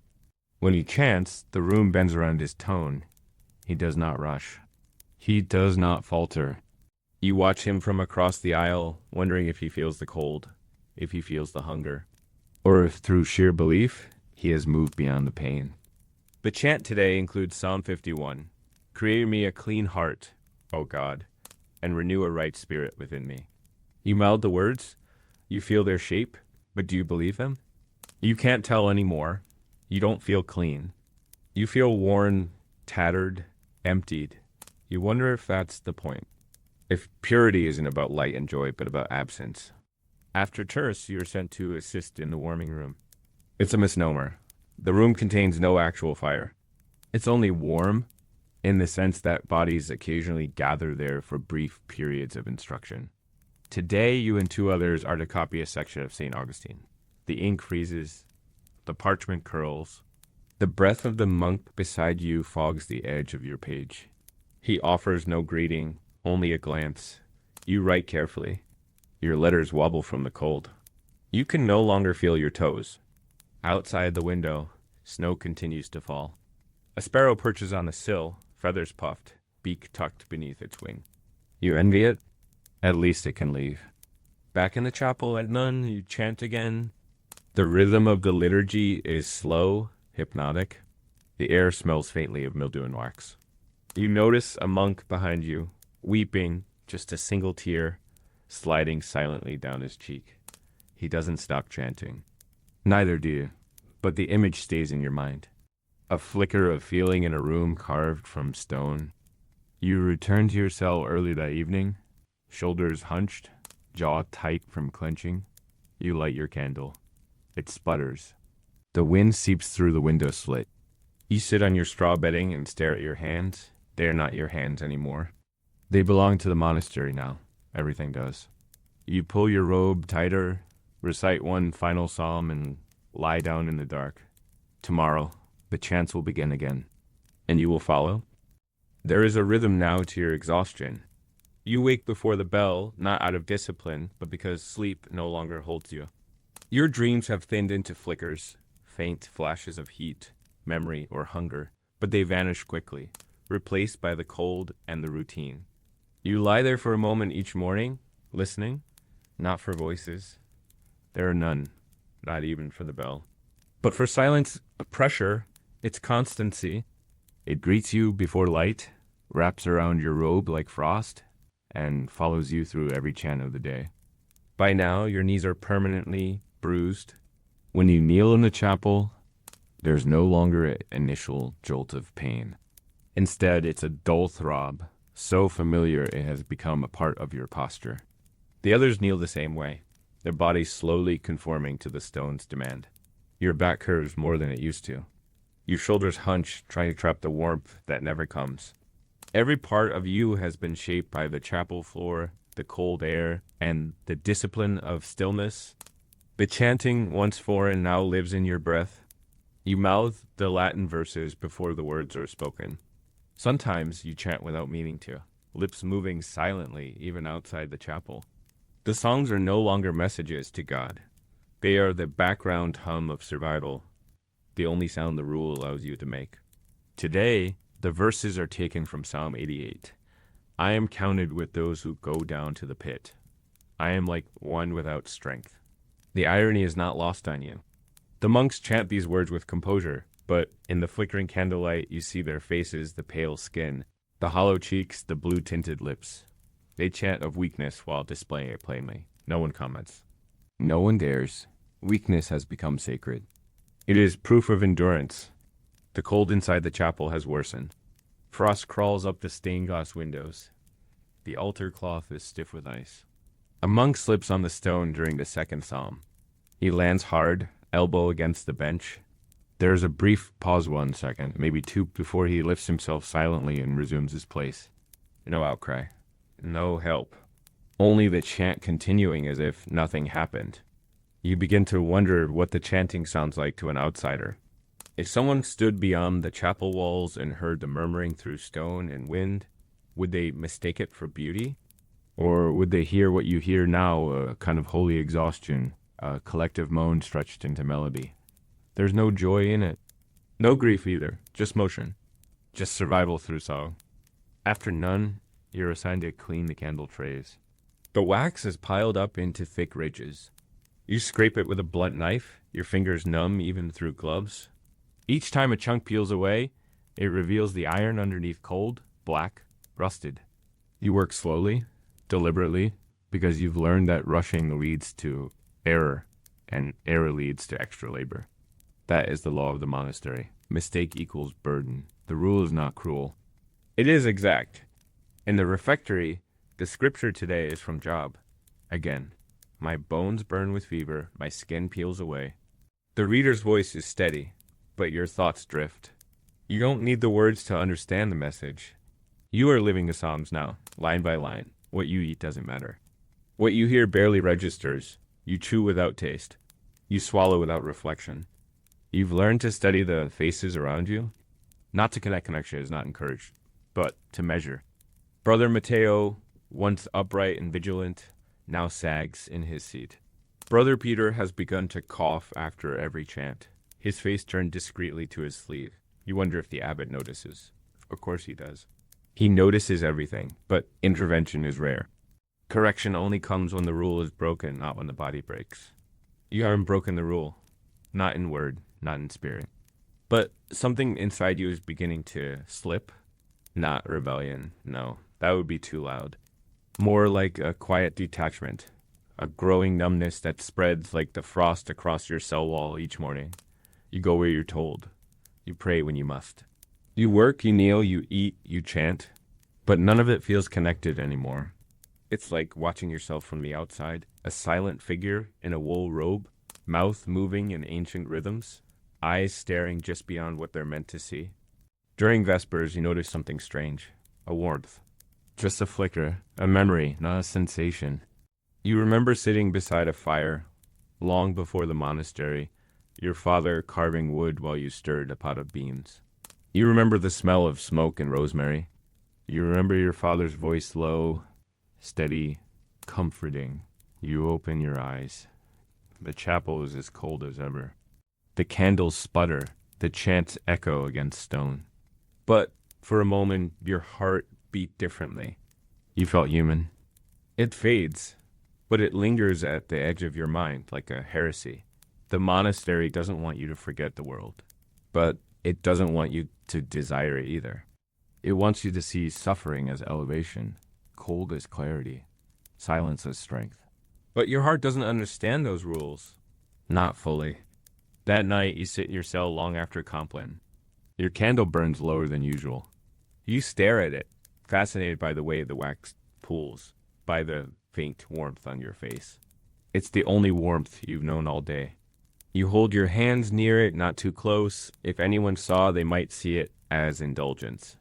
as a comfort too far. You extinguish it with your breath. You lie down, pull your robe over your feet, and stare into the dark. You begin to chant silently to yourself, not because it's required, but because it's all you know how to do now. The words form without thought. The melody curls through your lips like mist, a song to keep your soul from freezing. Outside, the snow falls heavier. Inside, the chants continue. Even in the dark, Chapter 7, when the scriptorium freezes. The scriptorium is the coldest room in the monastery. That's the first thing you understand. The second is that it doesn't matter. It doesn't matter that your fingers are numb, or that the ink thickens like syrup in the pot, or that the parchment curls at the edges from moisture and cold. It doesn't matter that your breath clouds the air as you bend over the manuscript, or that the quill quivers in your hand with each stroke. The copying must continue. The rule demands it. And the rule does not acknowledge frostbite. You begin your assigned hours here after prime, before the light shifts and the few windows grow dim with frost. The benches are wood, the desks tilted, the ink pots buried in little hollows lined with cloth or wool. The scribes arrive in silence. They take their places without instruction. Each has a book or scroll to copy, a quill trimmed for the day, and a small oil lamp if the sky is too gray. No one speaks, no one complains. The cold is part of the labor. The labor is part of the vow. You are tasked with copying a psalter, the words dense and familiar. You've chanted many of them. But writing them is different. Your hand must be precise, steady. Any error must be scraped off, corrected, and redrawn. This morning, the ink has already begun to freeze at the tip of your pen. You warm it briefly near the candle. But the moment you touch it to the page, the ink turns sluggish, spidering outward before settling in place. You dab it with a cloth and start again. Around you, the other monks work with a kind of holy detachment. Brother Alaric, across from you, has red blotches on his hands. His fingertips have turned gray-blue. He wraps them in linen between lines. His face is calm, not stoic empty. He writes with machine-like rhythm, head low, mouth moving silently with each word. Sometimes you wonder if he even reads the verses anymore, or if his hand simply knows the pattern by heart. The scriptorium is not heated. Fires are forbidden to risky near ancient manuscripts. Even lamps are carefully rationed. Your candle flickers. Its warmth reaches no farther than your knuckles. Your legs cramp from sitting still. Your feet have lost feeling entirely. When you shift, your knees pop audibly. The monk next to you doesn't look up. At midday, your finger seize. The quill drops. You shake your hand, willing it back to life. Blood moves slowly through frozen flesh. You rub your palms together and breathe into them. The heat feels painful. You bite the inside of your cheek to stay present. You pick up the quill again. There's no break. No reprieve. The pages wait. The ink, a mix of iron gall and vinegar, leaves a sharp smell that stings your nose. Normally, it fades after a few minutes. But in the scriptorium, everything lingers. Smell, cold, pain. Time itself seems to stretch thin. You write another line. Exaudi Domini, et clama et te. Hear me, O Lord, when I cry to you. Your vision blurs. You blink. Resume. Mistakes are not tolerated. A poorly formed G can mean extra hours cleaning chamber pots. A smudged line can mean a reprimand in front of the chapter. The rule does not demand speed, it demands perfection. The irony is sharp. In a room where your hands are nearly useless, you are expected to produce the finest of works. And you do, somehow, slowly, miserably. At Sext, you stretch for the first time in hours. You try to stand and your legs almost collapse beneath you. Your feet feel like wood. You limp down the corridor to the chapel. The chanting helps restore your rhythm. For a moment, the pain is drowned beneath the psalms. But as soon as compline ends, you're back in the scriptorium finishing what was started. Some monks work here through the night. They rotate in pairs, copying scripture by moonlight or candlelight. You've seen them when you wake for Matins' pale faces behind parchment, lips cracked, eyes bloodshot. You wonder if they sleep at all. If the scriptorium has become more than duty for them, if it's become penance, or perhaps refuge, there are worse places in the monastery. At least here, the pain has purpose. You try to find beauty in the work. The shapes of the letters, the balance of lines, the quiet concentration. You imagine the readers who will one day hold this psalter, their fingers tracing the very words you copied. It helps briefly. Then the ink freezes again, and you're brought back to the moment aching joints. Trembling hand and a faint patch of blood where your cracked knuckle brushed the page. Your instructor, a gaunt monk with a crooked spine and an eye that never blinks fully, inspects your work at twilight. He pauses over one line, traces it with a fingernail, and nods. Then he moves on. That nod is the only approval you've received in weeks. You store it like a fire in your chest. That night, your dreams are filled with ink, rivers of it. You float through pages, words forming and dissolving beneath you. The letters chant to you in your own voice. You wake suddenly, hand curled as if holding a quill. Your fingers hurt. You lie there staring at the ceiling, the sound of silent pages turning echoing in your mind. You wonder how many more hours, how many more lines, until your hands refuse, until your eyes blur permanently, until your heart forgets the difference between prayer and labor, and you know the answer, as many as it takes. The next morning, your fingers refuse to uncurl at first.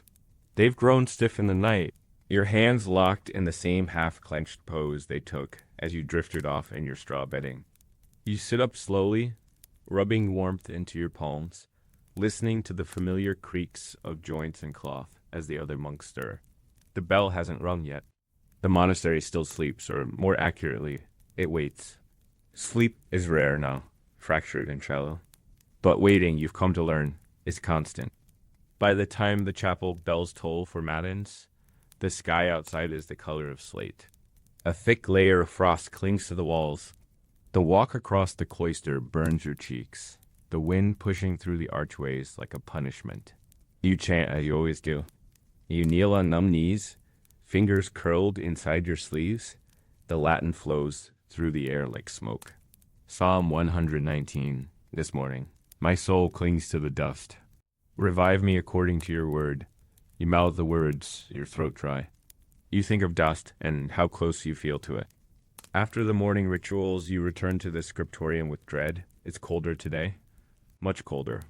You expected the snowstorm overnight would bring biting wind, and you were right.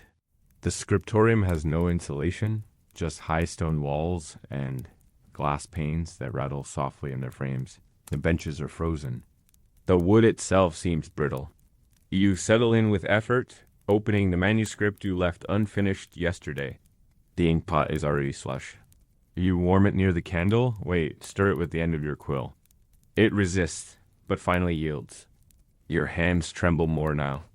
Not from fear, not even entirely from cold, but from exhaustion. Chronic, bone-deep exhaustion. The kind that makes your vision blur when you look too long at the same page. The kind that breaks time into segments no longer marked by bells or prayers, but by the slow climb of a single letter forming on parchment. You finish one line, then another. You pause, breathe onto your fingertips, and continue. The monk beside you has begun to hum, not a melody. Not anything recognizable. Just a soft, low sound in unconscious habit, perhaps born of repetition. It's not permitted. But no one stops him. You think vaguely that it might be his way of staying warm, of keeping a rhythm to match the chant he no longer has the strength to sing. The master of scriptoria, Brother Galen, walks the aisle like a ghost. His robe barely moves. His face is lined with age and ink dust. He does not speak unless absolutely necessary. When he stops behind you, you tense automatically. He leans in. His breath is warm but sour. He nods at your lettering, then points to a smudge on the margin. You nod. He leaves. The moment is over. You scrape the air gently with a knife. The parchment resists. It's too cold, too brittle. A small tear forms. You cover it with a decorative symbol and illuminated leaf, curling around the edge. It's not perfect, but it will do. You've learned to improvise within boundaries. That's what the rule expects. Midday arrives with no pause. You are called away to the refectory. Your hands ache. You tuck them beneath your sleeves and follow the procession. The meal is the same.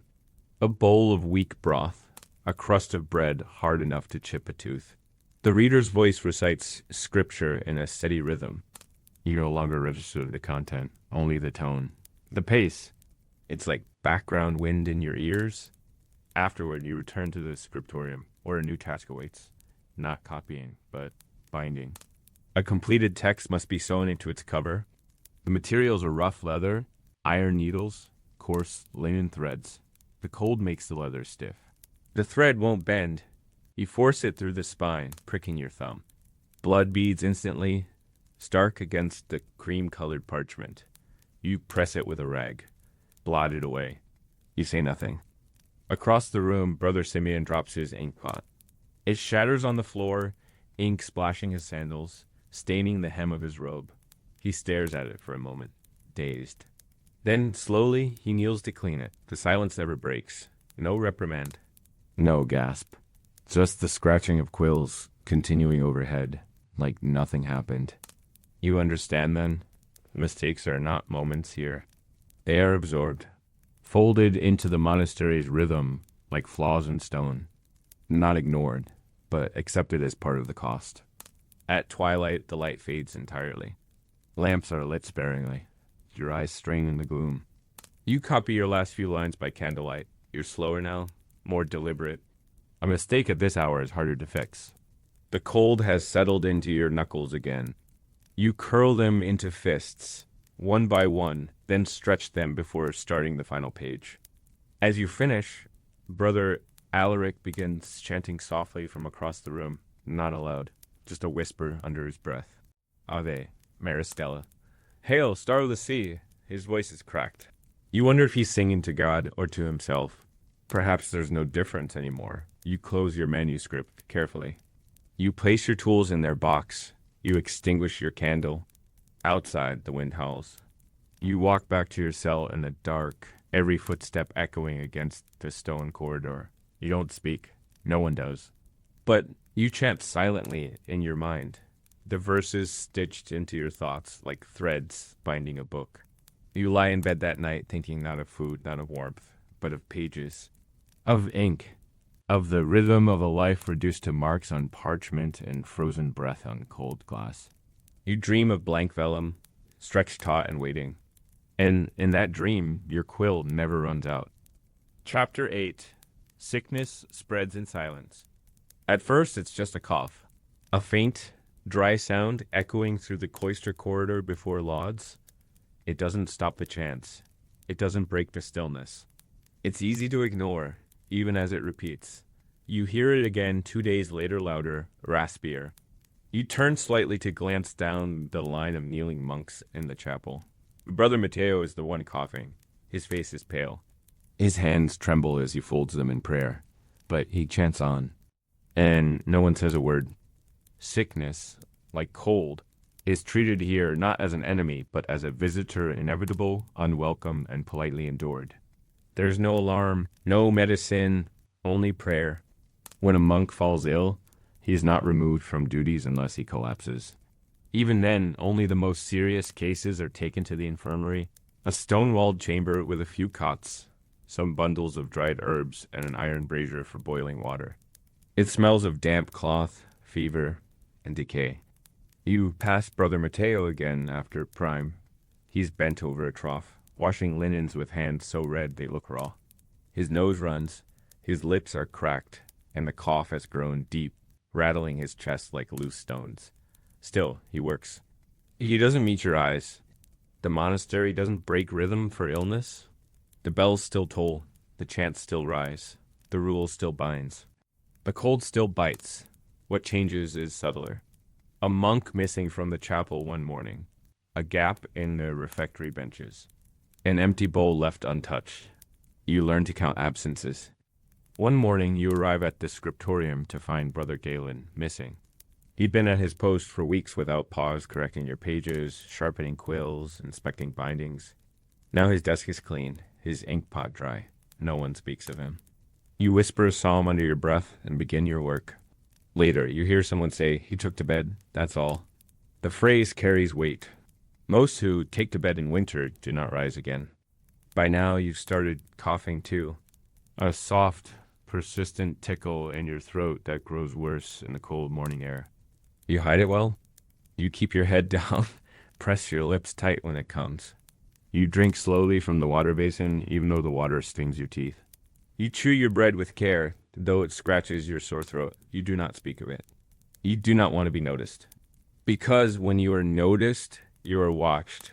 Not out of malice, but out of vigilance. The monastery cannot afford weakness.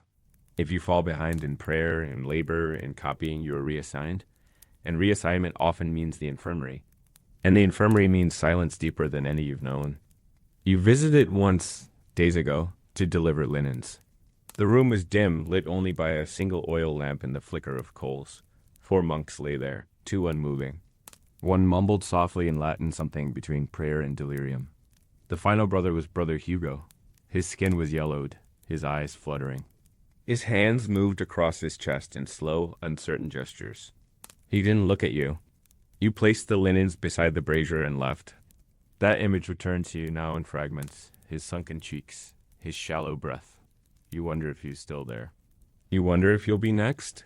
The chapel remains as disciplined as ever. You chant Psalm 102 at none. For my days vanish like smoke. My bones like glowing embers. You think of Brother Hugo's face. You chant louder. After the service, Brother Rayner collapses. It's sudden. One moment, he's upright, mouth-forming syllables. The next, he's on his side, unmoving. There is no gasp, no exclamation. 2 monks step forward, lift him carefully, and carry him out. The chanting does not stop. You watch them go, and then turn your gaze back to your psalter. Your voice trembles. That night, a faint panic stirs beneath the surface. No one speaks of it, but you feel it an undercurrent of uncertainty. A monk scrubs his bowl longer than necessary, as if stalling. Another lingers near the fire in the kitchen. Someone eats their bread before the blessing is finished. These are not open acts of rebellion, just cracks in the silence. The abbot says nothing. He moves through the monastery as always calm, tall, with eyes that notice everything and acknowledge nothing. You've begun to wonder if he is ever afraid. If the cold touches him, if he sees the sickness spreading and chooses not to speak. Perhaps that's part of his vow to denial as devotion. In your cell, you lie awake longer than usual. Your head aches, your chest feels tight. You pull your robe tighter and curl into yourself, listening. Someone down the hall, someone is weeping, very softly. Not from grief, but from pain. Or maybe both. You press your eyes shut and chant silently. It doesn't help. The next morning, the chapel feels emptier. Several monks are missing. Brother Alaric is not at his desk in the scriptorium. Brother Peter does not appear for breakfast. No questions are asked. The rule does not allow for speculation. You eat your portion in silence. It tastes like ash. As you leave, you pass the cloister door. It's cracked open. Cold wind sweeps in, carrying with it the scent of snow and something else, something sour, metallic. You look out and see a procession, 4 monks carrying a shrouded form toward the crypt. There's no chanting, just footsteps, and the sound of snow being crushed beneath them. You close the door. You return to your duties, and you do not cough. Not today. The monastery does not mourn. It records, it continues, but it does not mourn. There are no eulogies, no grave markers carved with names, no memorial candles lit in windows. When a monk dies, the space he leaves is filled with quiet. That's all. His bowl is washed, his bed cleared, his robe reassigned. His name is no longer spoken. You learn this not because someone explains it to you, but because you watch it happen again. Absence here isn't an event. It's a form of maintenance. The days grow shorter still. Light barely grazes the horizon before it fades again. The chapel becomes a chamber of perpetual dusk. Candles flicker in iron sconces, casting shadows longer than the monks themselves. You kneel more by memory than sight now. The chants continue, thinner, as voices begin to drop from the collective. You know them by sound, Brother Lucien's deep resonance, Brother Rayner's soft tenor, but one by one those voices vanish. And still, the melody holds. You've learned to chant through anything? Through coughs that split your chest, through dizziness that comes mid-verse, through hunger that gnaws at your concentration. The rule does not allow for silence to be broken by illness. It must be broken only by obedience. And so you obey even as your limbs shake, even as your lips begin to split at the corners. One morning, during matins, a monk behind you vomits quietly into his sleeve. The sound is muffled. The smell creeps into the air like smoke. No one turns around. No one speaks. After the final psalm, 2 monks lift him gently and carry him away. You don't see him again. In the refectory, the benches feel wider. The absences accumulate until they can no longer be ignored.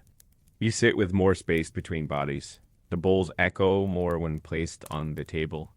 The scripture reading today is from Ecclesiastes. There is a time to be born and a time to die. The reader's voice cracks once, then recovers. You keep chewing, the broth lukewarm on your tongue.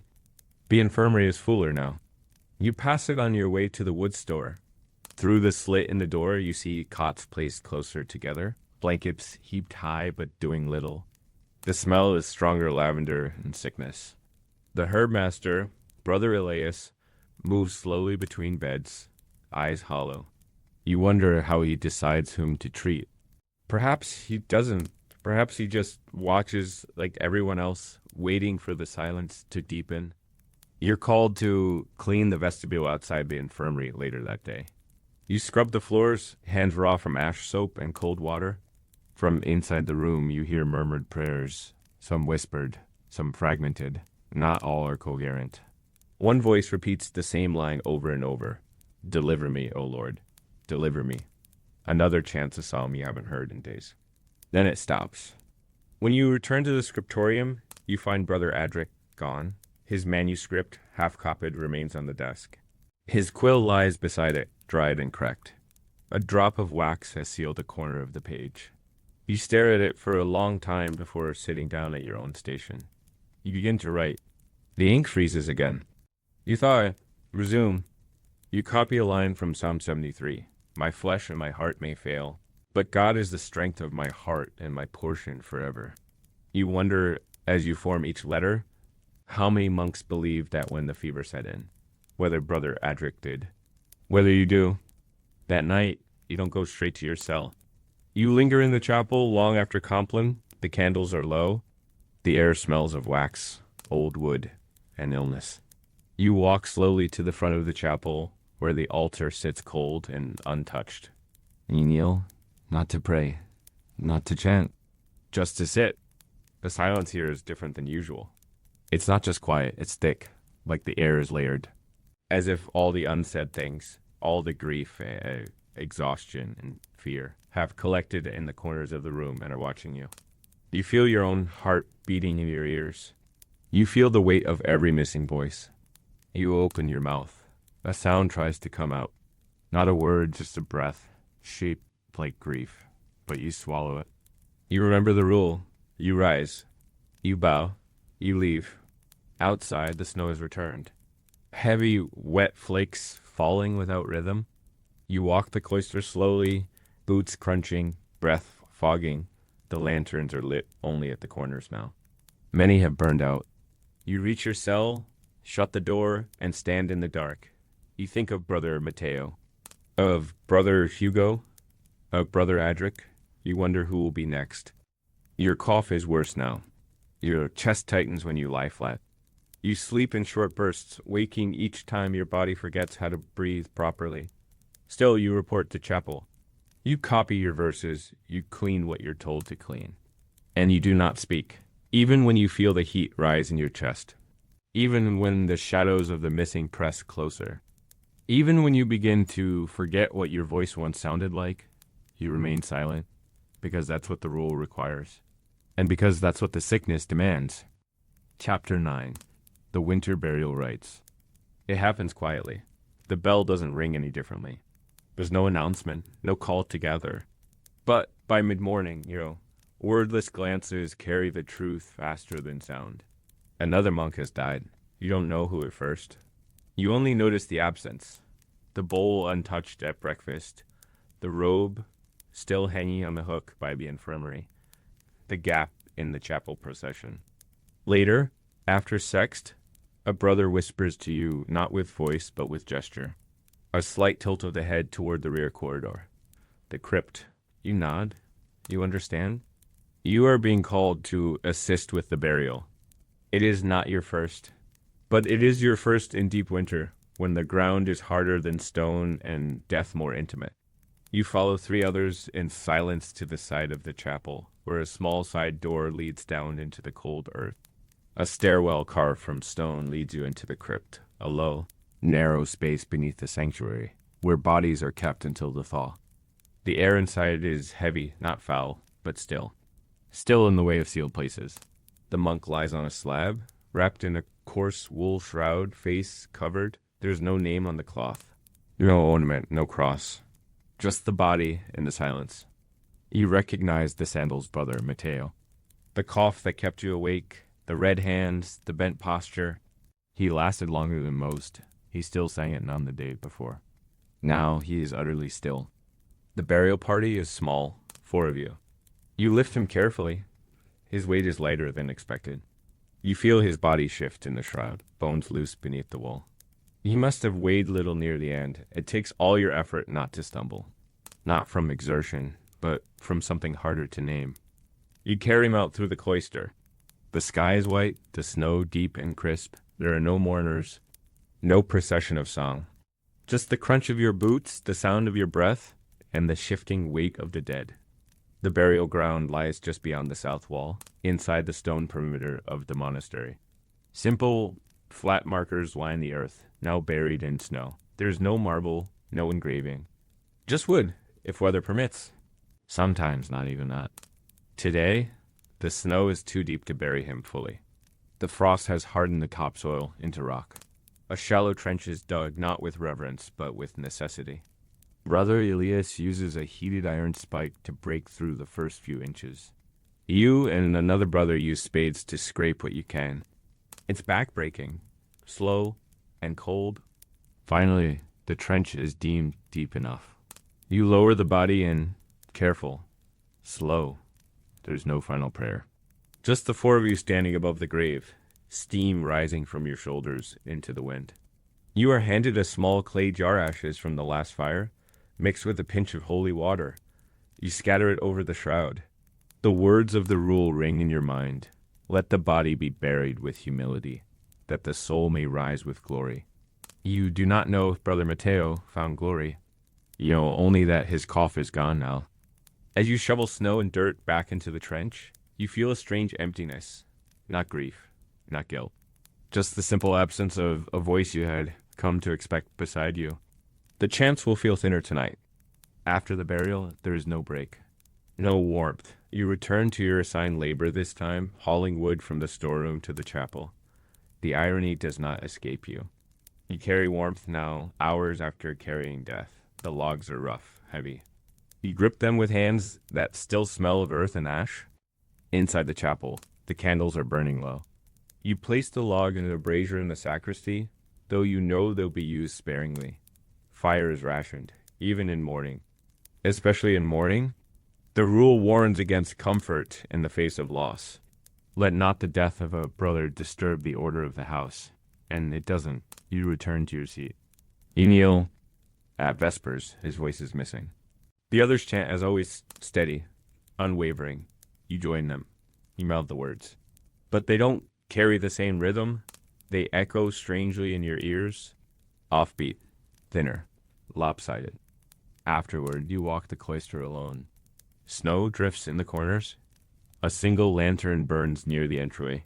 You look up and see the sky, full of low clouds, heavy with more snow.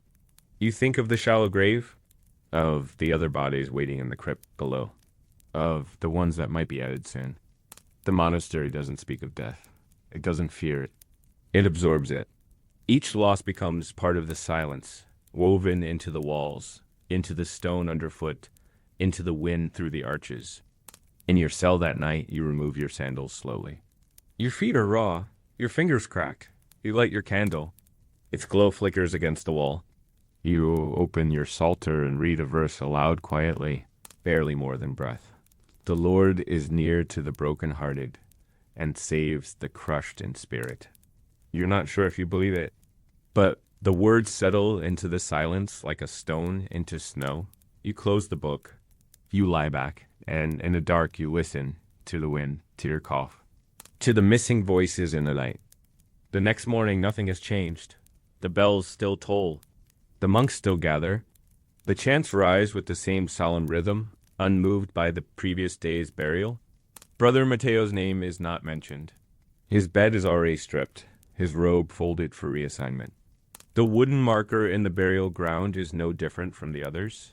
No date, no words, just a plank of gray, half sunk into frozen soil. He is gone, and the monastery absorbs him, like snow melts into stone. You wonder how many have passed this winter already. You try to count them: Brother Hugo, Brother Adric, Brother Lucien, now Mateo, but there are others whose names you never learned. Novices, scribes, quiet monks who never spoke, who never needed correction, whose empty places now feel like background silence. The absences pile up like the snowbanks in the cloister. Your own body is failing in slow increments. The cough is deeper now, sharp enough to leave your ribs aching after each breath. Your knees no longer feel bruised. They feel numb, like the nerves have surrendered. When you rise from prayer, your vision goes dark at the edges. You sway, catch yourself, and keep moving. There's no pause, no appeal. To show struggle is to invite removal. And you do not want to disappear. The monastery doesn't speak of death, but it prepares for it in everything it does. Meals are smaller. Tasks are reassigned quietly, without explanation. Those who serve in the infirmary walk slower now, with more linen, more bundles of herbs, fewer words. The abbot speaks less. His homilies are shorter. His eyes, sharper. You wonder what he sees as he watches the brothers kneel, chant, vanish. At Sext, the chapel smells faintly of oil and damp wool. The chants echo higher than usual. Someone's voice cracks and does not recover. You notice 3 benches are now completely empty. The candlelight barely touches the far walls. You realize, with some discomfort, that you are chanting more loudly than you used to, not because you want to, but because you must. If you don't, the void becomes louder than the words. After prayers, you are reassigned to the crypt detail. It's a quiet role maintaining the space below the chapel, preparing the next burial, making sure the dead do not disturb the living. You descend the stone stairs carefully, the lantern in your hand casting golden light against walls darkened with soot and cold. Inside, the bodies lie wrapped in cloth, aligned in rows. Some have been here for weeks, their names forgotten, their forms indistinguishable beneath wool and linen. It is not gruesome. It is simply still. The silence here is absolute, even deeper than the chapels. You dust the floor with ash, replace the melted candles, and fold fresh linens to cover the new arrivals. You kneel, not in prayer, but in function. There is nothing holy about this space. Only necessary. You no longer flinch at the presence of the dead. You feel closer to them now than to the men who pass you in the cloister with bowed heads and unblinking eyes. Brother Elias arrives halfway through the task. He nods to you, sets down a basket of dried lavender and sage, and begins to burn a small bundle in the corner. The smoke curls into the air, masking the chill with a sharp, bitter fragrance. You do not speak. He does not expect it. You return to your cell in the late afternoon, limbs aching. You sit with your back against the wall, eyes fixed on the narrow slit that serves as your window. Snow falls again. Endless weightless blank. You cough into your sleeve, notice the faint pink at the edge of your palm. You fold the sleeve over it. Not yet, not now. That night, you assist again in the chapel for Compline. The abbot's voice is lower than usual. He recites Psalm 90. You return man to dust and say, "Return, O children of man." His words settle like stones on your chest. You chant your reply. Your breath comes thin. You close your eyes and feel yourself sway again, but no one notices. Or if they do, they say nothing. After Compline, a bell rings that you haven't heard since your first week here. The knell. Once, twice, thrice. 3 monks in a single day. No names, just the sound. Low and final. You stand in the cloister and listen to it fade into the snow. Later, you dream of digging not graves, but tunnels. You're crawling through them, dirt pressing in on all sides. Cold in your mouth, your eyes, your lungs. You reach for light, but find only wax. You wake with a start, the taste of ash on your tongue. You light your candle, you sit in the dark. You chant, not because it brings comfort, but because it gives shape to the emptiness. You murmur, though I walk through the valley of the shadow of death. You forget the rest. You blow out the candle. You lie down again in silence, and you wait. Chapter 10. Austerity as Holiness. The monastery teaches you that suffering is sacred. It is not a byproduct of life, but its very purpose. In every cold breath, every aching joint, every hour is spent, bent in prayer. The monks believe they are drawing closer to the divine. It is not the body that matters here, they say, but the soul. The body is an instrument of discomfort, a tool to be disciplined, sharpened by the chill of the world until it no longer asks for warmth, food, or sleep. These are worldly things. And the rule demands you forsake them. You've come to understand that nothing here is for pleasure. Not the food, not the rest, not the work. Even the air you breathe in the chapel is thin, chilled by the draft that cuts through the stone. The silence is thick. When the wind howls through the cloister, it feels like a prayer, a reminder that you are not here to be comforted. You are here to be purified. The abbot has not spoken directly to you in weeks, but his presence is everywhere. His eyes, sharp and steady, always watching, always measuring. You can feel them even in the most mundane tasks. His silence is not empty, it is full of expectation.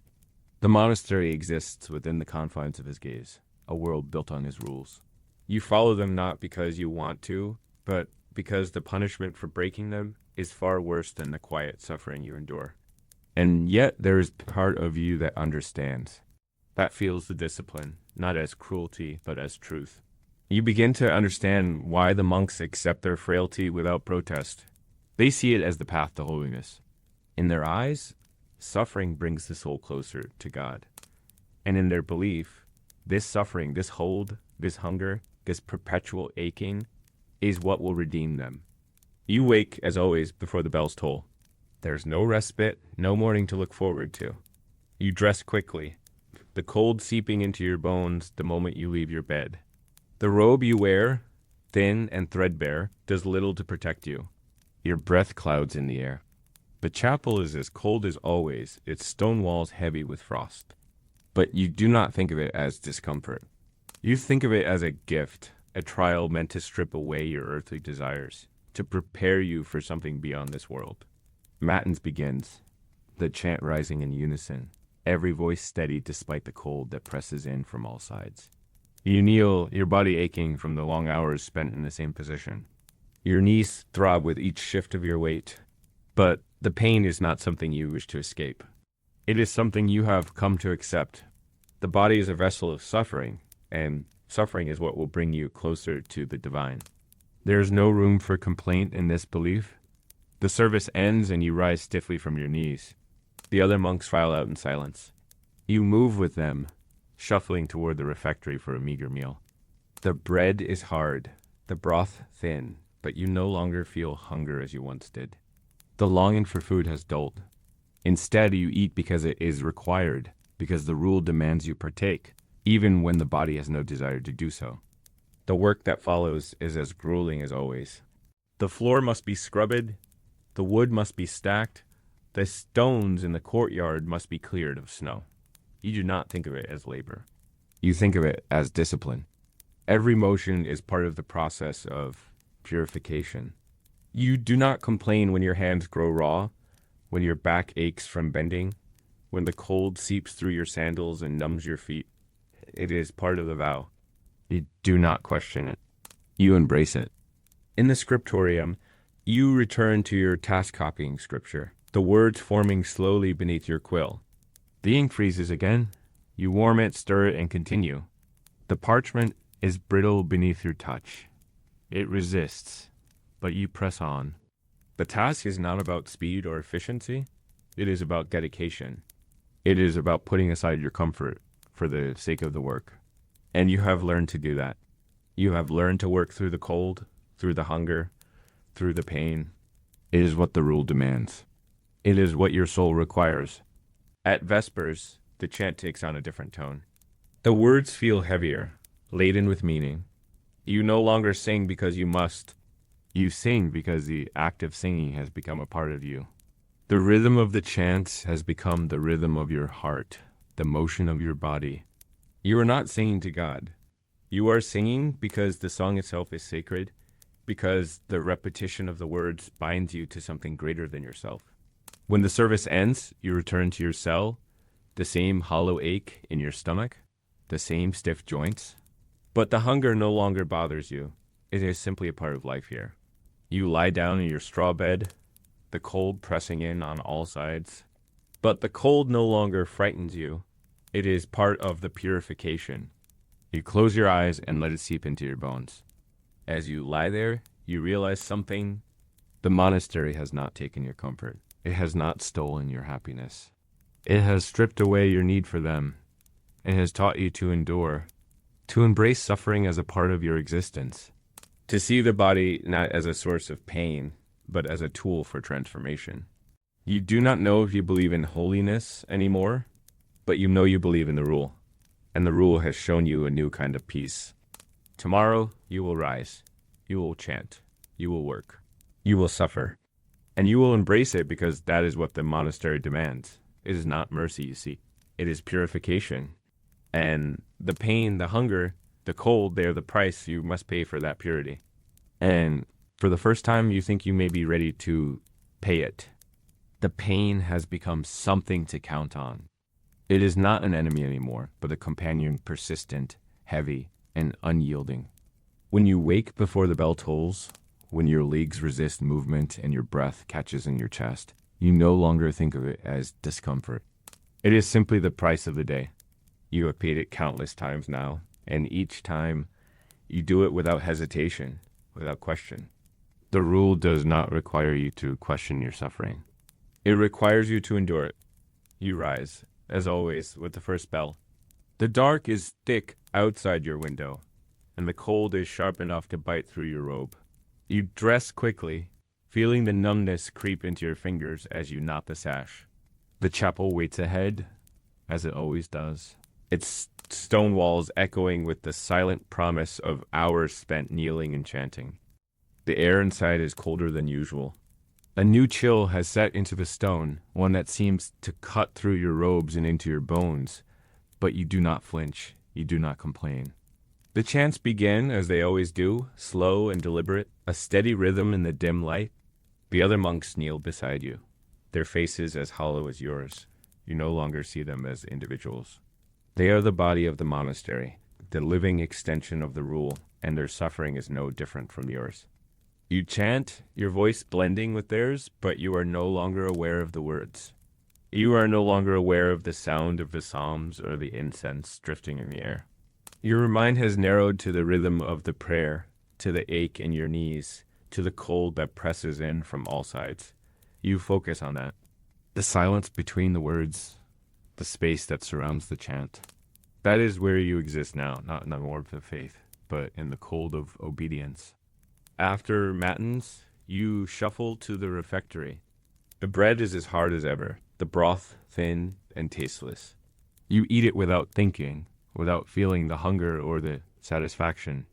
You do not look at the food. You do not notice the other monks around you. You simply eat because it is required. It is all that is left of your body's need, and even that is a hollow, mechanical process. The work begins immediately after. The courtyard is still covered in snow, and the ice must be cleared from the walkways. Your breath freezes in the air as you push the shovel through the drifts. The weight of the snow feels heavier now, as if it too is part of your penance. The shovel digs into the stone beneath, and your arms grow sore from the exertion, but you do not stop. You cannot stop. The rule demands you finish the task. You will finish it no matter the cost. As you work, you begin to notice something. The monastery is quieter than usual. The footsteps of the monks are softer, more deliberate. The sounds of the chapel echo through the halls, but there's no laughter, no conversation. The absence of sound is oppressive, like the stillness before a storm. The absence of warmth, of comfort, of human connection, it is all a part of the same emptiness. You feel it in the air, in the way the cold presses in against your skin, in the way the silence presses in against your thoughts. The absence of Brother Matteo weighs heavily in your mind. You haven't seen him since the burial, but you feel his absence like a physical presence. It is not the grief of his loss. It is the realization that there is no room for grief here. There's only the rule, and the rule demands that you move forward. That you continue no matter the emptiness. You finish the walkway, the stone beneath your feet rough and cold. The task is done, but it doesn't feel like an accomplishment. You do not feel satisfaction. You feel only the weight of the next task, the next moment, the next chant. You do not feel your body anymore. You do not feel hunger or thirst. You do not feel warmth or cold. You feel only the rhythm of the rule, the quiet hum of your existence beneath its command. By the time you return to the scriptorium, the light is dim, the day nearly spent. You settle into your place at the desk, the ink already freezing in the pot. Your fingers are stiff, and your body aches from the labor.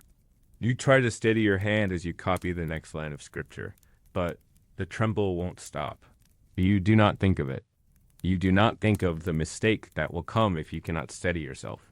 You focus only on the page, on the next line, on the next word. But the ink freezes again. You don't stop. You breathe onto the page, warm it with your breath, and you write. At vespers, you chant without listening. The words form on your lips, but your thoughts drift elsewhere. You no longer care about the meaning. You no longer care about the connection to the divine. The chant is simply a part of the rule, a necessary motion, like breathing, like eating, like the work that never stops.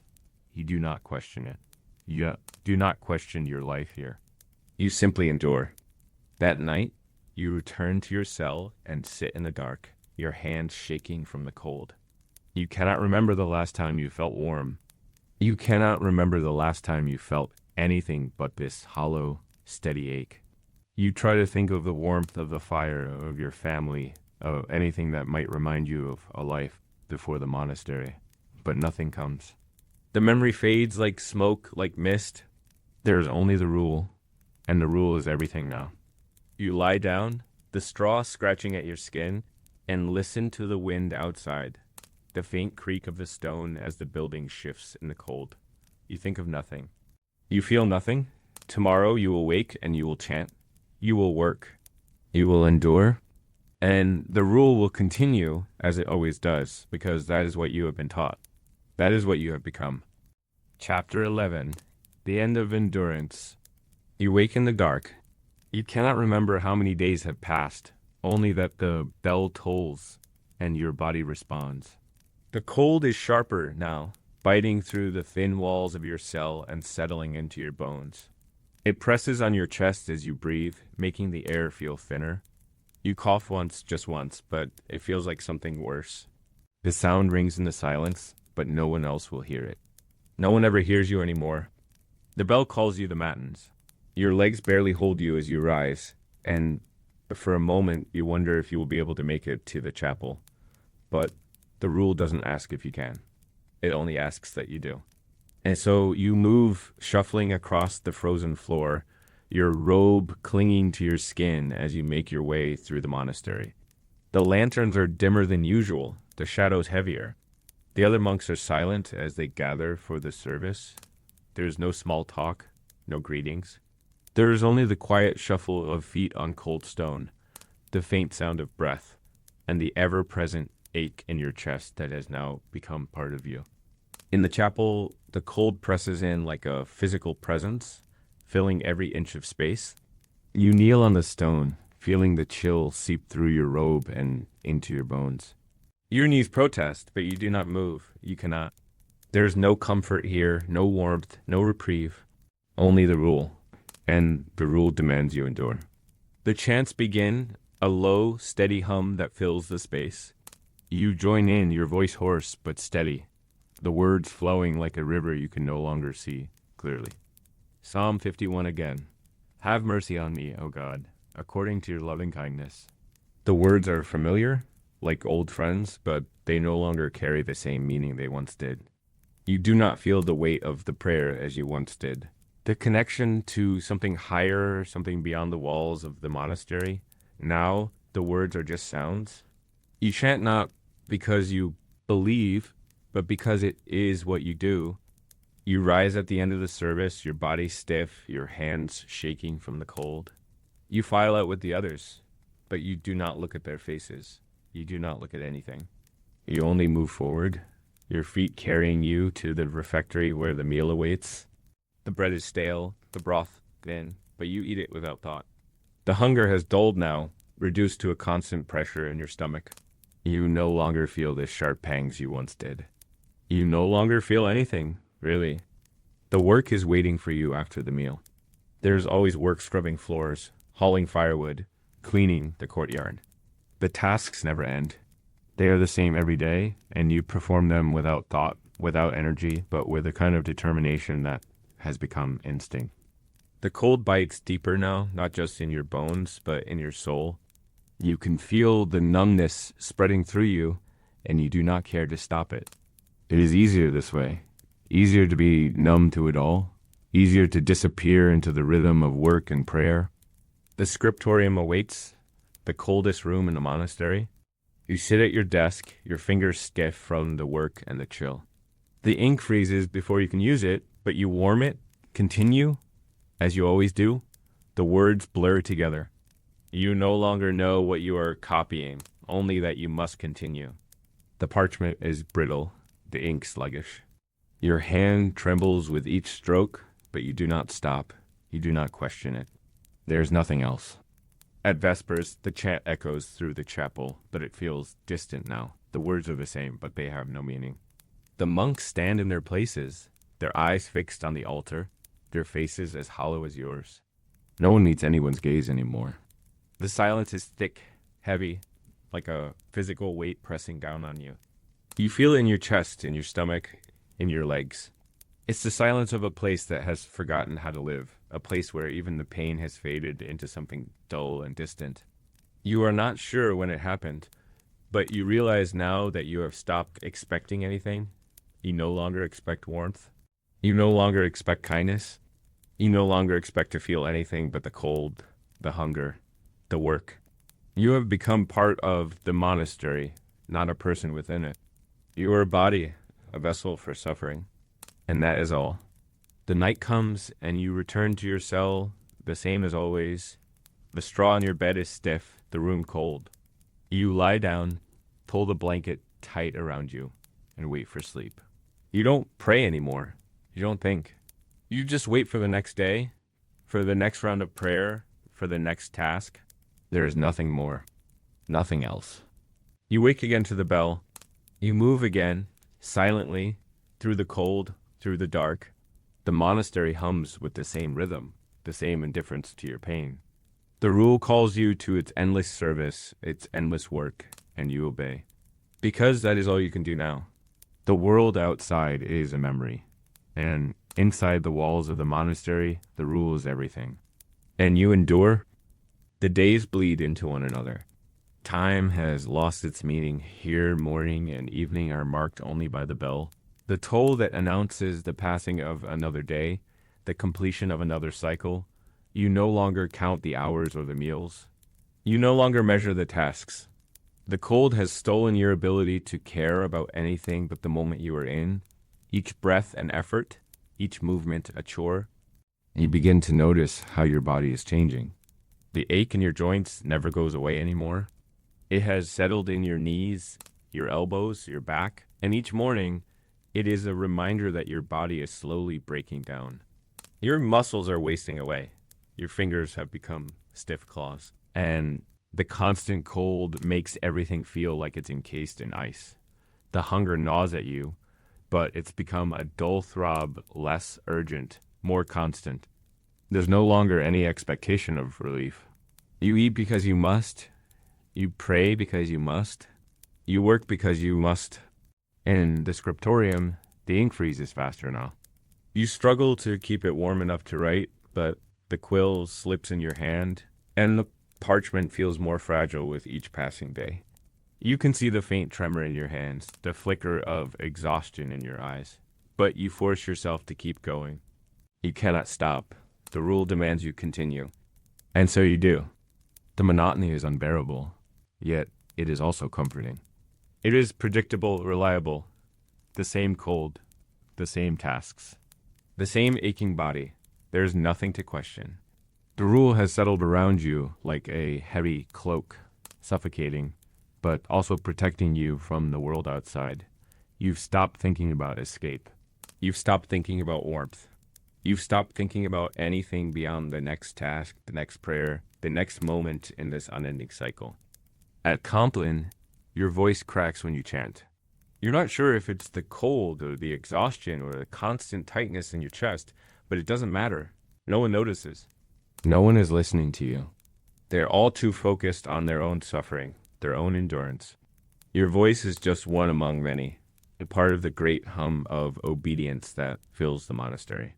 You rise with the others, silently, and file out. The only sound is the shuffle of sandals against stone, the sigh of breath in the cold air.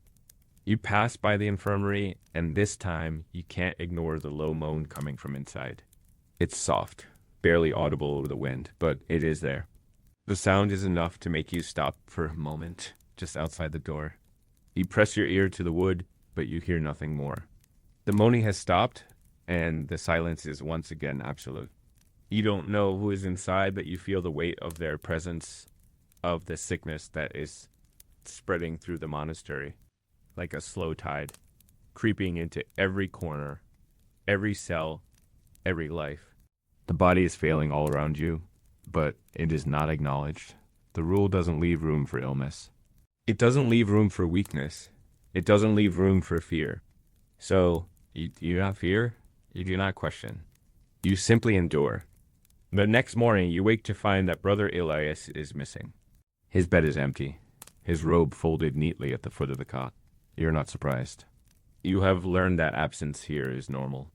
It is just another part of the rhythm of the monastery. The bell tolls again, and you rise, just as you always do, to perform your duties. It is as if he has simply disappeared into the same silence that surrounds everything else. You wonder for a moment if there will be a burial today, or if his body will simply be added to the others, left in the crypt to wait for the thaw. It doesn't matter. It is not for you to question. It is only for you to follow the rule. The work continues. You carry firewood, scrape ice from the courtyard, scrub floors, wash the dishes. You do it all without thought, without feeling. Your body is a machine, a vessel for labor, and nothing more. The cold no longer bothers you. The hunger no longer gnaws. It is all part of the process, all part of the purification. At Vespers, the psalm is one you have heard 100 times before, but this time, the words feel different. The Lord is my shepherd, I shall not want. The sound of the chant fills the chapel, but you don't hear the words as you once did. The rhythm is mechanical. The sounds are just sounds. You feel them vibrate through your chest, but they no longer move you. You do not sing with devotion. You sing with duty. After the service, you sit in the empty chapel for a moment longer than usual. The cold is unbearable now, but you do not leave. You do not stand. You simply sit, your back against the stone, your body aching, your mind empty. You wonder if this is what it means to be holy, to simply endure without question, without desire, without hope. You wonder if you have reached the end of yourself, if there is anything left to give. The thought lingers as you walk back to your cell. It stays with you as you lie down a cold straw, pulling the thin blanket around you. You close your eyes, and for the first time in a long while, you think of what it would be like to rest. To sleep without waking to the toll of the bell, without the endless cycle of work, prayer, and suffering.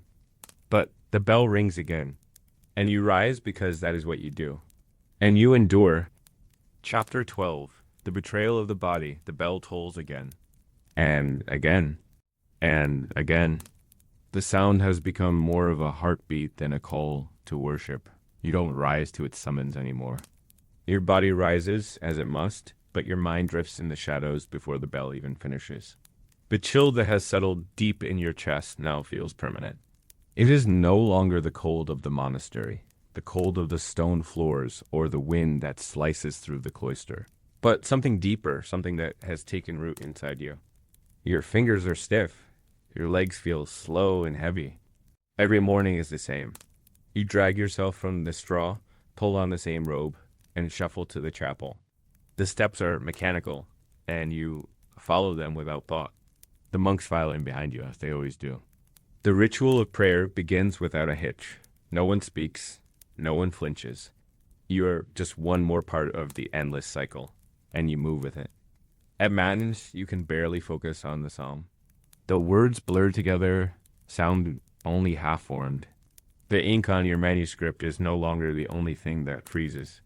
The thoughts in your head are stilted, sluggish, like they're trapped behind ice. You try to force them forward, but they don't move. You stare at the pages of the Psalter in front of you. The words are there, but they don't mean anything anymore. The cold in your chest is growing. You don't know when it began, but now it has settled in your lungs. Your breath is shallow, labored. Each exhale comes in a wheeze, faint but persistent. You cover it with your sleeve when you cough, but the sound is there. Every time, a rattle, deep and cold. It's not the air in the chapel that's hard to breathe, it's the air in your chest. You wonder briefly if you're dying, but the thought passes as quickly as it comes. It doesn't matter. It's part of the rule, part of the suffering. You've stopped talking altogether, not because you've been told to, but because your body doesn't have the energy to form words anymore. The monks no longer glance at you when you pass. They don't need to. The silence between you all is thick enough to fill the entire monastery.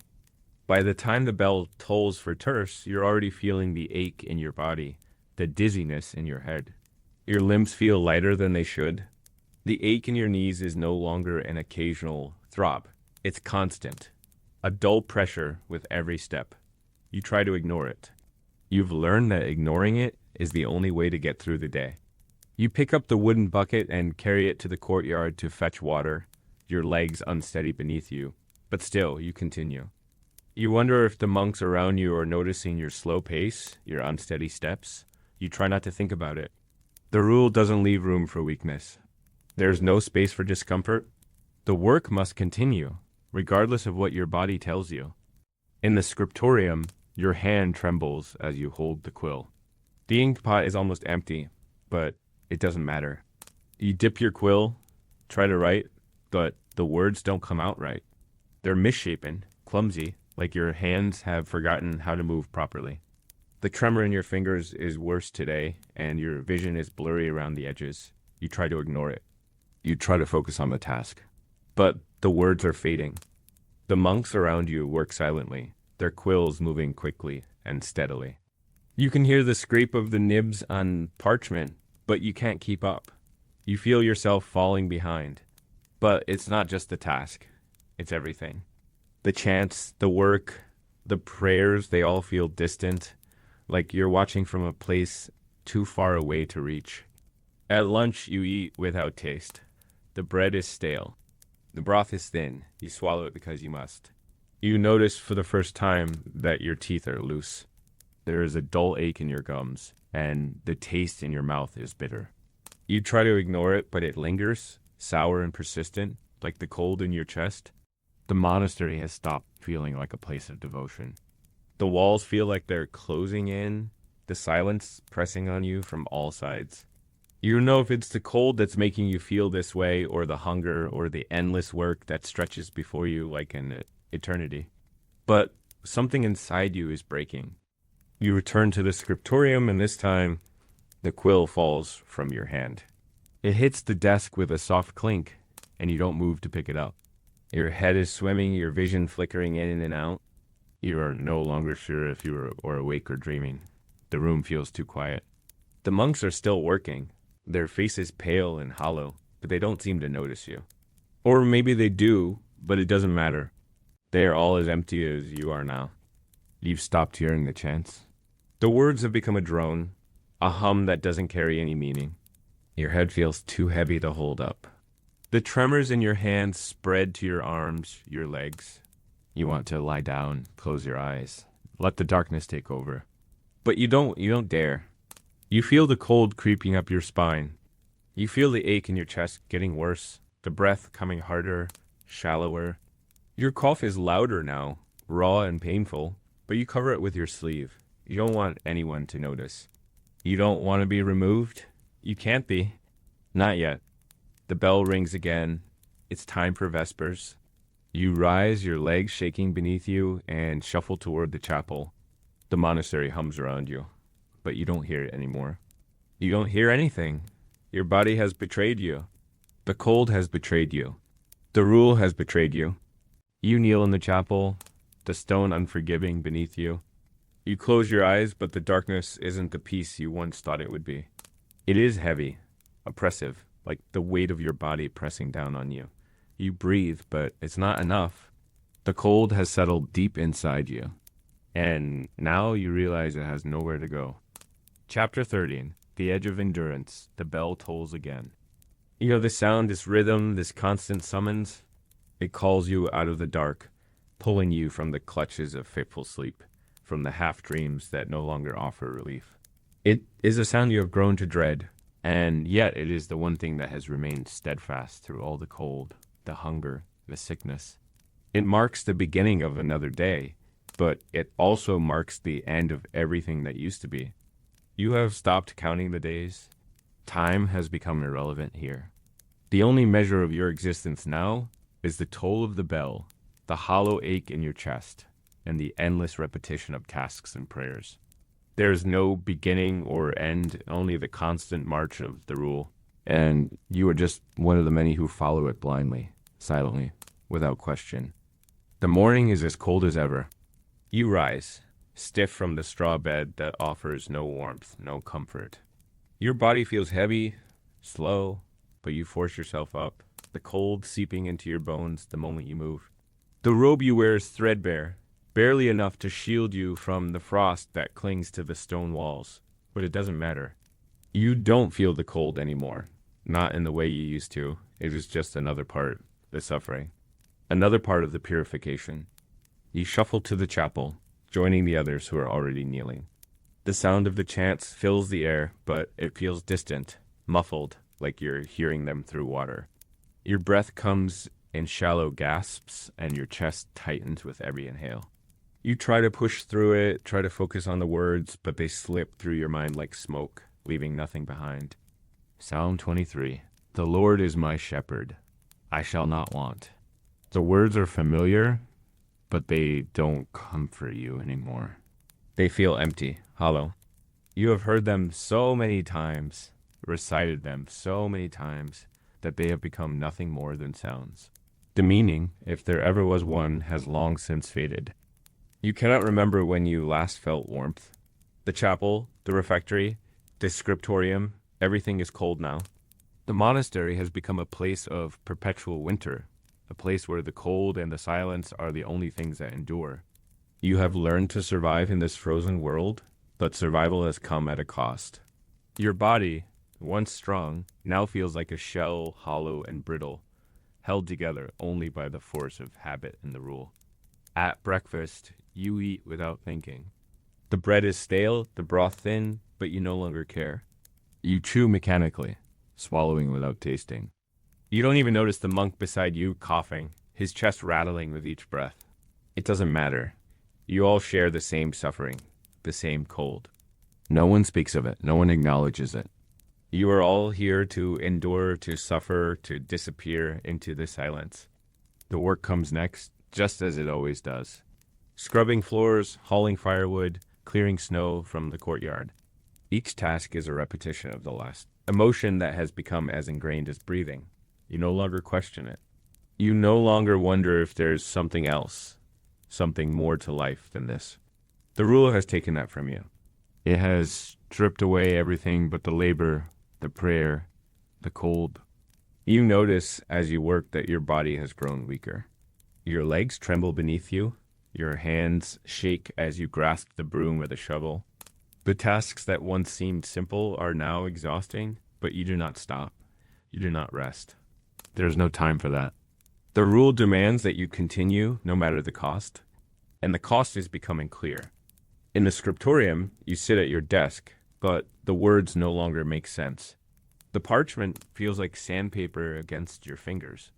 The ink dries too quickly. The quill slips in your hand. Your vision blurs, and for a moment, you wonder if you're going to pass out right here in front of the other monks. But you don't. You push through it, just as you've always done. The words don't matter anymore. You don't even know why you're copying them. You just do it because you must. Brother Galen, the master of the scriptorium, passes by your desk and looks at you for a moment. His eyes are sharp, but they don't see you. He doesn't speak. He doesn't have to. He knows what you are. A body that is slowly breaking down. A vessel for labor, for suffering, for obedience. You wonder fleetingly if he sees something in you that you cannot see in yourself. Something broken. Something lost. But it doesn't matter. The rule doesn't care about your soul, your mind, your heart. It only cares about your endurance. And you are here to endure. At Vespers, your voice cracks again. You cannot stop it. It is not the cold or the fatigue. It is something deeper, something that has broken inside you. The words come out strangled, weak. You try to regain your strength, but it is gone. You are barely holding on, and yet you keep chanting, keep singing, keep moving through the motions. It is all you have left. When the service ends, you remain kneeling longer than usual. You cannot move. The weight of your own body presses down on you, and the cold has seeped into your bones so deeply that you are no longer sure if you are still alive. You think briefly that you might not be, that you might be caught in a limbo between life and death, unable to escape either, but you do not stand. You stay, kneeling in the cold, the silence pressing in around you like a tomb. Eventually the monks begin to file out, but you remain behind. You do not follow them. The sound of their footsteps fades into the distance. The chapel is empty, except for you, the cold, and the silence. You stand slowly, your legs unsteady, your head spinning. You know you should return to your cell, that you should lie down and rest, but you don't want to. You don't want to face the stillness of your room, the emptiness that fills it. You do not want to face the void inside you, the hollowness that has replaced everything you once were. Instead, you stand in the middle of the chapel, feeling the cold seep through your robe, through your skin, through your bones. You close your eyes and let the darkness take over. You do not fight it. You do not resist. And for the first time in what feels like forever, you allow yourself to feel the weight of it all, the cold, the hunger, the suffering, the silence, and you wonder if this is what it means to die, to be emptied, to disappear into the rule, into the cold, into the silence. The cold has grown deeper in your chest. You feel it with every breath, an oppressive weight on your lungs that presses harder the longer you remain still. The tremors in your hands have spread to your arms, your legs. You can no longer ignore them. You can no longer pretend to be fine. The rule demands silence, demands obedience, but the body has limits and yours are being tested, stretched, finally giving way. You wake again in the dark, the bell tolling in the distance. Your body has become a cage and the cold, a constant shackle. You cannot feel the warmth of the sun through the stone walls. You cannot feel your own strength, only the ache that spreads through you with every movement. The weight of each step feels like it could be your last. You rise not because you want to, but because you must. The bell is calling. It is not just the bell, it is the rule. It is the demand to continue, to endure, to never falter. The cold is your companion now, always there in your bones, in your breath, in every movement you make. You don't know if you're walking to the chapel or to your grave. There's no distinction anymore. You are already as cold as the stones beneath your feet. The chapel is dim, colder than usual. The candles flicker weakly in the draught, casting long shadows on the walls. The other monks are already kneeling, already beginning the chants.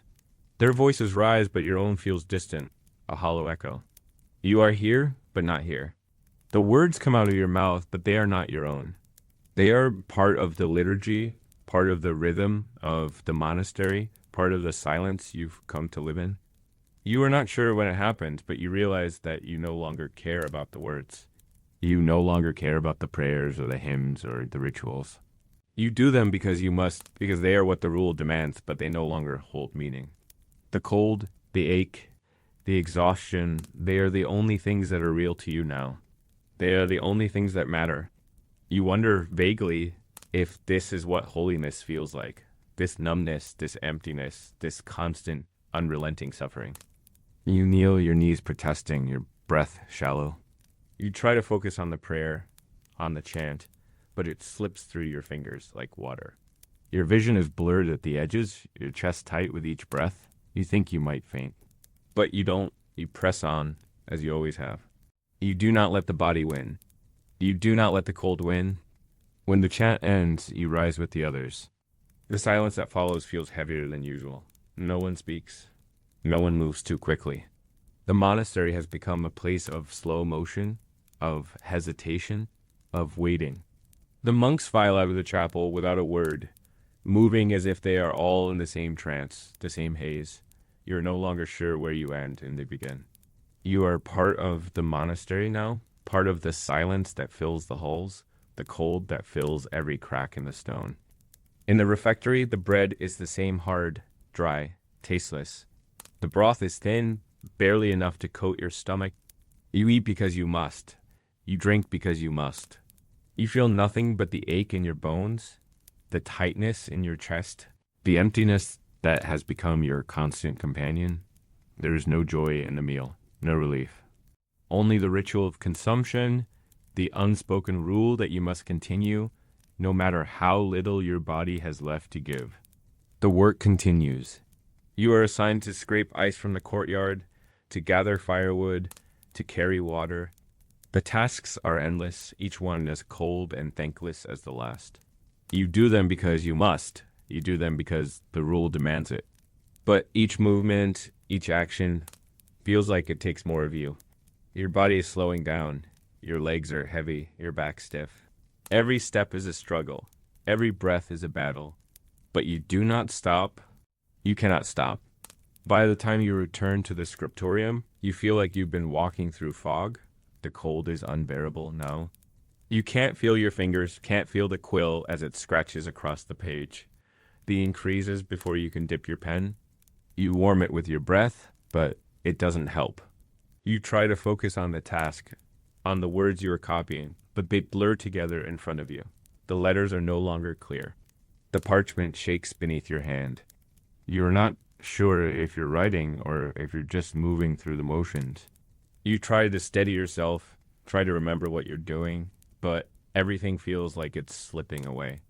The task, the words, the monastery, they are all becoming distant, fading like a dream that you can't quite recall. At Vespers, your voice cracks. It is not the first time.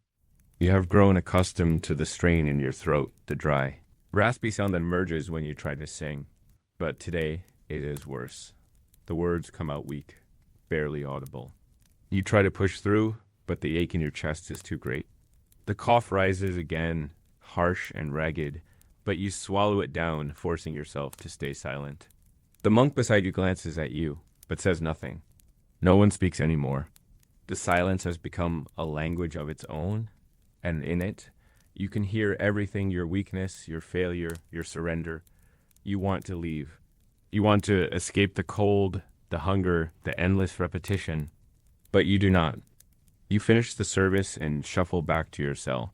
Your legs feel like they are made of stone. Your head is spinning, your chest tight. You want to lie down, close your eyes, and let the darkness take you. But you don't, you can't. The rule demands you stay awake. The rule demands you endure. You lie on your straw bed, the cold pressing in from every side. Your body aches, your lungs burn with every breath, but you do not move. You close your eyes and wait for sleep, the only thing that offers any relief from the endless suffering. But even sleep is elusive now. The ache is always there, always with you, like a shadow you cannot escape. Tomorrow, you will wake. Tomorrow you will chant. Tomorrow, you will work. And tomorrow, the cold will be waiting for you. But not today. Not right now. Right now, there is only the silence. The bell tolls again, but this time it doesn't rouse you. It doesn't move you. You lie still, unmoving, as the sound echoes through the monastery, a call to prayer, to labor, to another day. But there is no urgency in you now. There is no desire to answer. The ache in your body is the only thing that remains. The cold is constant, gnawing at the edges of your mind, but even that has dulled. It has become as natural as breathing, as inevitable as the passing of time. The day passes in a blur of motion work, prayers, tasks, more work. You do not think about what you are doing. You do not think about what you are supposed to be feeling. You move through it all like an automaton, a body moving on instinct, obeying the rule without thought, without question. There is nothing else. There's no warmth, no connection, no hope. Just the cold, just the hunger, just the constant hum of the monastery's demands. You cough. It is the same dry rattle in your chest, a reminder of the sickness that has taken root in your body. But you do not stop. You cannot stop. You swallow it down, force it back, and continue on. The pain is sharp, but it doesn't matter. You do not have time to think about it. You do not have time to feel it. You must continue. The scriptorium is just as cold as ever. The ink pot freezes before you can even dip your quill, and your hands tremble as you try to steady it. The parchment is brittle, the quill weak in your hand. Your fingers ache from the strain, but you do not stop. You cannot stop. The rule demands you continue, and you obey. The letters blur before your eyes, but you push through, forming each one slowly, painstakingly, as if it were the only thing that matters. At vespers, your voice cracks again. It is not the cold. It is not the fatigue. It is something deeper, something that has been building for weeks, for months, perhaps even longer. You have reached the edge of yourself, the limit of what you can bear. Your body is a broken vessel, your mind a hollow shell. But still you chant. You mouth the words, because that is what the rule demands. You do not think about the words anymore. They have no meaning. They are just sounds, just motions. The rhythm of your life, the rhythm of your suffering. You try to focus to feel something, anything, but there is nothing. The chant rises and falls, but you are no longer part of it. You are no longer part of anything. The cold presses in from all sides. The hunger gnaws at your insides, and the silence fills the space between the words. You are lost in it. You are drowning in it. When the service ends, you stand, your legs stiff beneath you. The room tilts as you move, but you do not fall. You shuffle out of the chapel with the others, but you are not really with them. You are not with anyone. The monastery is a place you pass through, a space you inhabit, but it does not inhabit you anymore. It does not care for you. You are just the body. Another piece of labor to be moved from one task to the next. At the refectory, you eat mechanically, barely tasting the food. The bread is stale, the broth thin, but it is sustenance, and that is all you need. You swallow without thinking, without feeling. Your hands shake, but you do not notice. The hunger has become a constant hum, a low ache that you have learned to ignore. You do not look at the monks around you. You do not speak. You simply eat and wait for the bell to toll again, signaling the end of the meal and the beginning of the next task. The work is endless. The courtyard is covered in snow, and you are assigned to clear it again. Your shovel feels heavier than it should, and each scoop of snow takes longer than the last. Your breath comes in shallow gasps, and your body aches with every movement, but you do not stop. You cannot stop. The rule demands it. And so you continue, each step a repetition of the last, each task a reminder that you are still here, still moving, still alive in a way that doesn't feel alive at all. You pass by the infirmary on your way back to the scriptorium. The door is ajar, and you can hear the low murmur of voices inside, soft and steady. You stop for a moment, but you do not enter. You know it lies within bodies wrapped in blankets, monks lying still in their beds, their faces gaunt, their eyes hollow. It is a place of waiting, a place where the end is always near, but never quite here. You return to your desk and sit, the cold of the stone floor creeping through your robes. Your hands are stiff, your body weary, but you do not stop. You pick up your quill, dip it into the ink, and continue to copy the scripture. The words are familiar, but they no longer feel like words. They're just marks on paper, just tasks to be completed. Your fingers tremble, and the letters blur before your eyes, but you do not stop. You cannot. At the end of the day, you return to your cell. The straw is stiff beneath you, and the cold presses in from all sides. You pull the thin blanket over your body, but it doesn't help. The cold is inside you now, in your bones, in your heart. You lie still, staring at the ceiling, listening to the sound of the wind howling outside. The monastery is silent. The world beyond it is silent. You are silent. You feel the cold deep in your chest, in your lungs. It is not just the cold of the air or the stone. It is the cold that has settled inside you, the cold that has taken root in your heart. You try to push it away, but it does not leave. It is a part of you now, as much a part of you as the ache in your bones or the weakness in your hands. You wonder how much longer you can go on like this, how much longer you can endure the cold, the hunger, the silence. You wonder if there's an end to it, or if this is the end of you, the end of everything. But the bell tolls again. And you rise. Chapter 14, The Breaking Point. The bell tolls again, but this time it is not just the sound that reaches you. It feels as if it reverberates through your bones, through your blood. Every inch of you responds to the call, but it is no longer with the same willingness, with the same obedience that once defined your movements. Now, there is nothing but a hollow echo inside you, and the toll of the bell sounds more like an announcement of inevitability. The ritual is still there, still moving forward with its mechanical precision, but you no longer feel part of it. You have become an outsider to the rhythm of the monastery. You rise not because you want to, but because you must. The cold seeps into your bones the moment you push yourself from the straw. The floor beneath you is stone, unforgiving and bitter. Your legs wobble as you stand, the weight of your body more apparent with each passing day. The pain has become a constant companion, but it is not just the physical ache anymore. There is a deeper, quieter kind of suffering that rests in the hollow places of your chest, in the spaces between your ribs where your heart once beat with hope. The monastery is the same. The walls, the cold air, the monks filing in from matins, their faces hollow like yours, their voices just as empty. The chants begin as they always do, but the words have lost their meaning.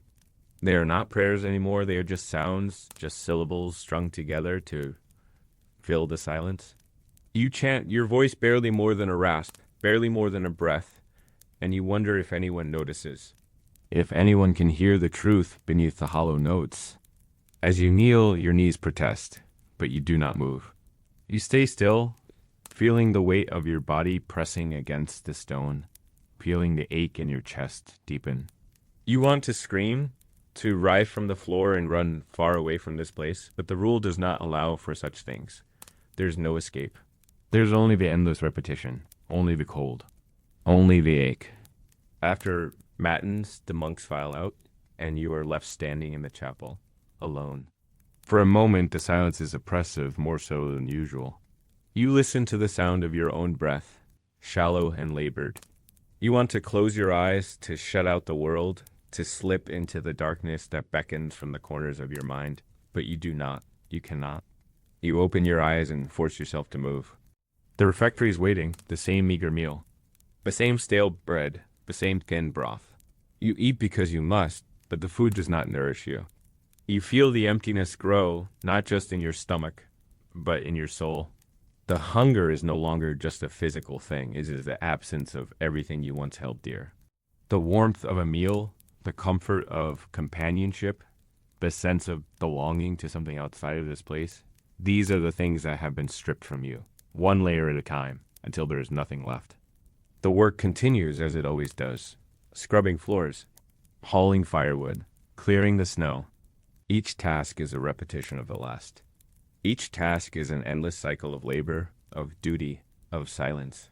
You feel your body weakening with each movement, but you do not stop.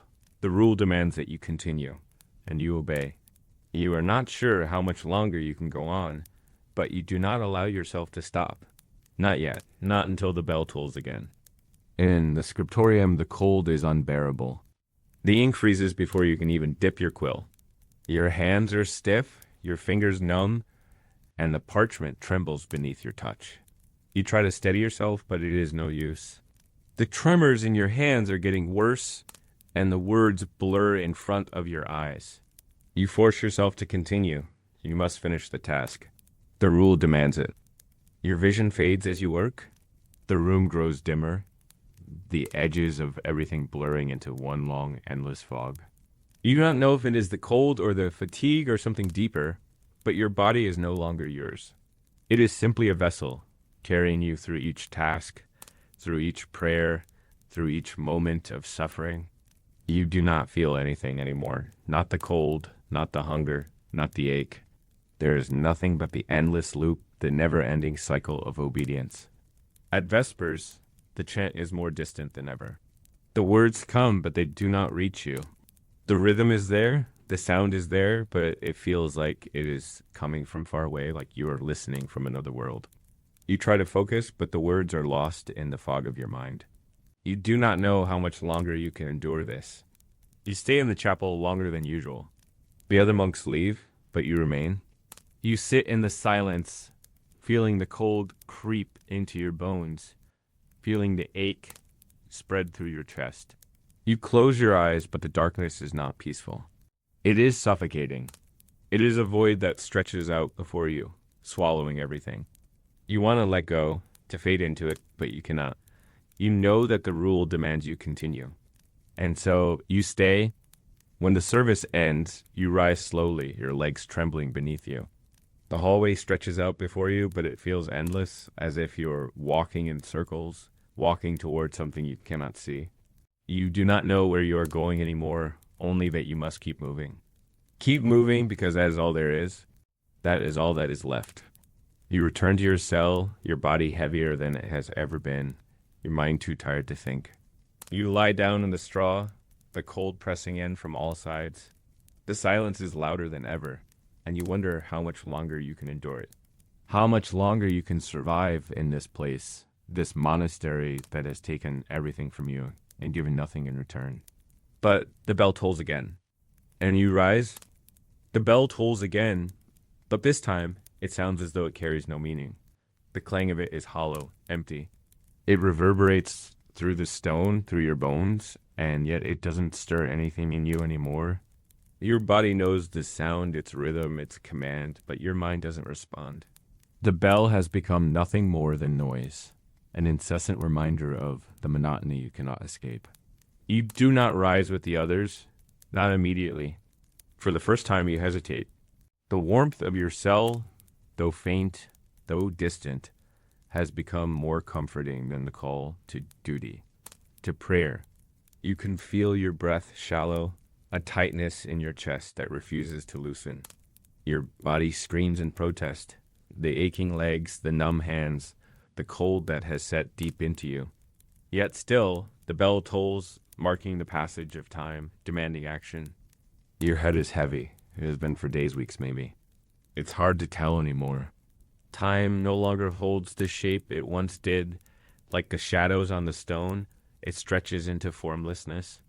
The once clear distinction between morning and evening has faded.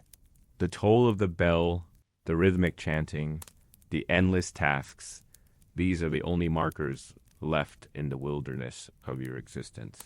But no matter how much you move through the motions, your body fights back now. It is telling you something you can no longer ignore. You finally rise. But it's not with the same quickness, not with the same purpose as before. You shuffle to the chapel like an old man, slow, deliberate. Your robes feel too heavy, too constricting. Each step is an effort, the cold air biting into your lungs, making them burn. You wish you could take a deeper breath, but the ache is too much. The air you inhale feels thin, inadequate. As you kneel in the chapel, the stone floor beneath you seems colder than it ever has before. It cuts through the thin fabric of your robe, through the fragile skin of your knees. You feel it to the core, but you do not move. You do not protest. The rule demands you remain still, and so you do, even though every fiber of your being screams for release. The prayers begin. The chanting echoes in the space around you, filling the chapel with its rhythm, but it feels distant now. The words no longer reach you. The ritual, once a comfort, has become just that ritual, empty, hollow, a way to pass time, to fill the silence that creeps into the corners of your mind. As the Psalms unfold, you can feel the presence of the monks around you, but it is no longer comforting. They are just bodies as lost as you are, as broken, each trapped in their own private suffering. The prayers continue, but your voice is weak now, faltering. It's not the cold that makes it tremble. It's something else, something deeper, something that has taken root in you, something you cannot name. When the service ends, you rise mechanically, as if your body knows the motions better than your mind does. You shuffle out with the others, but you don't feel part of them anymore. You don't feel part of anything. The courtyard is a blur, the same tasks awaiting you, the same rituals to endure, the same cold that never seems to relent.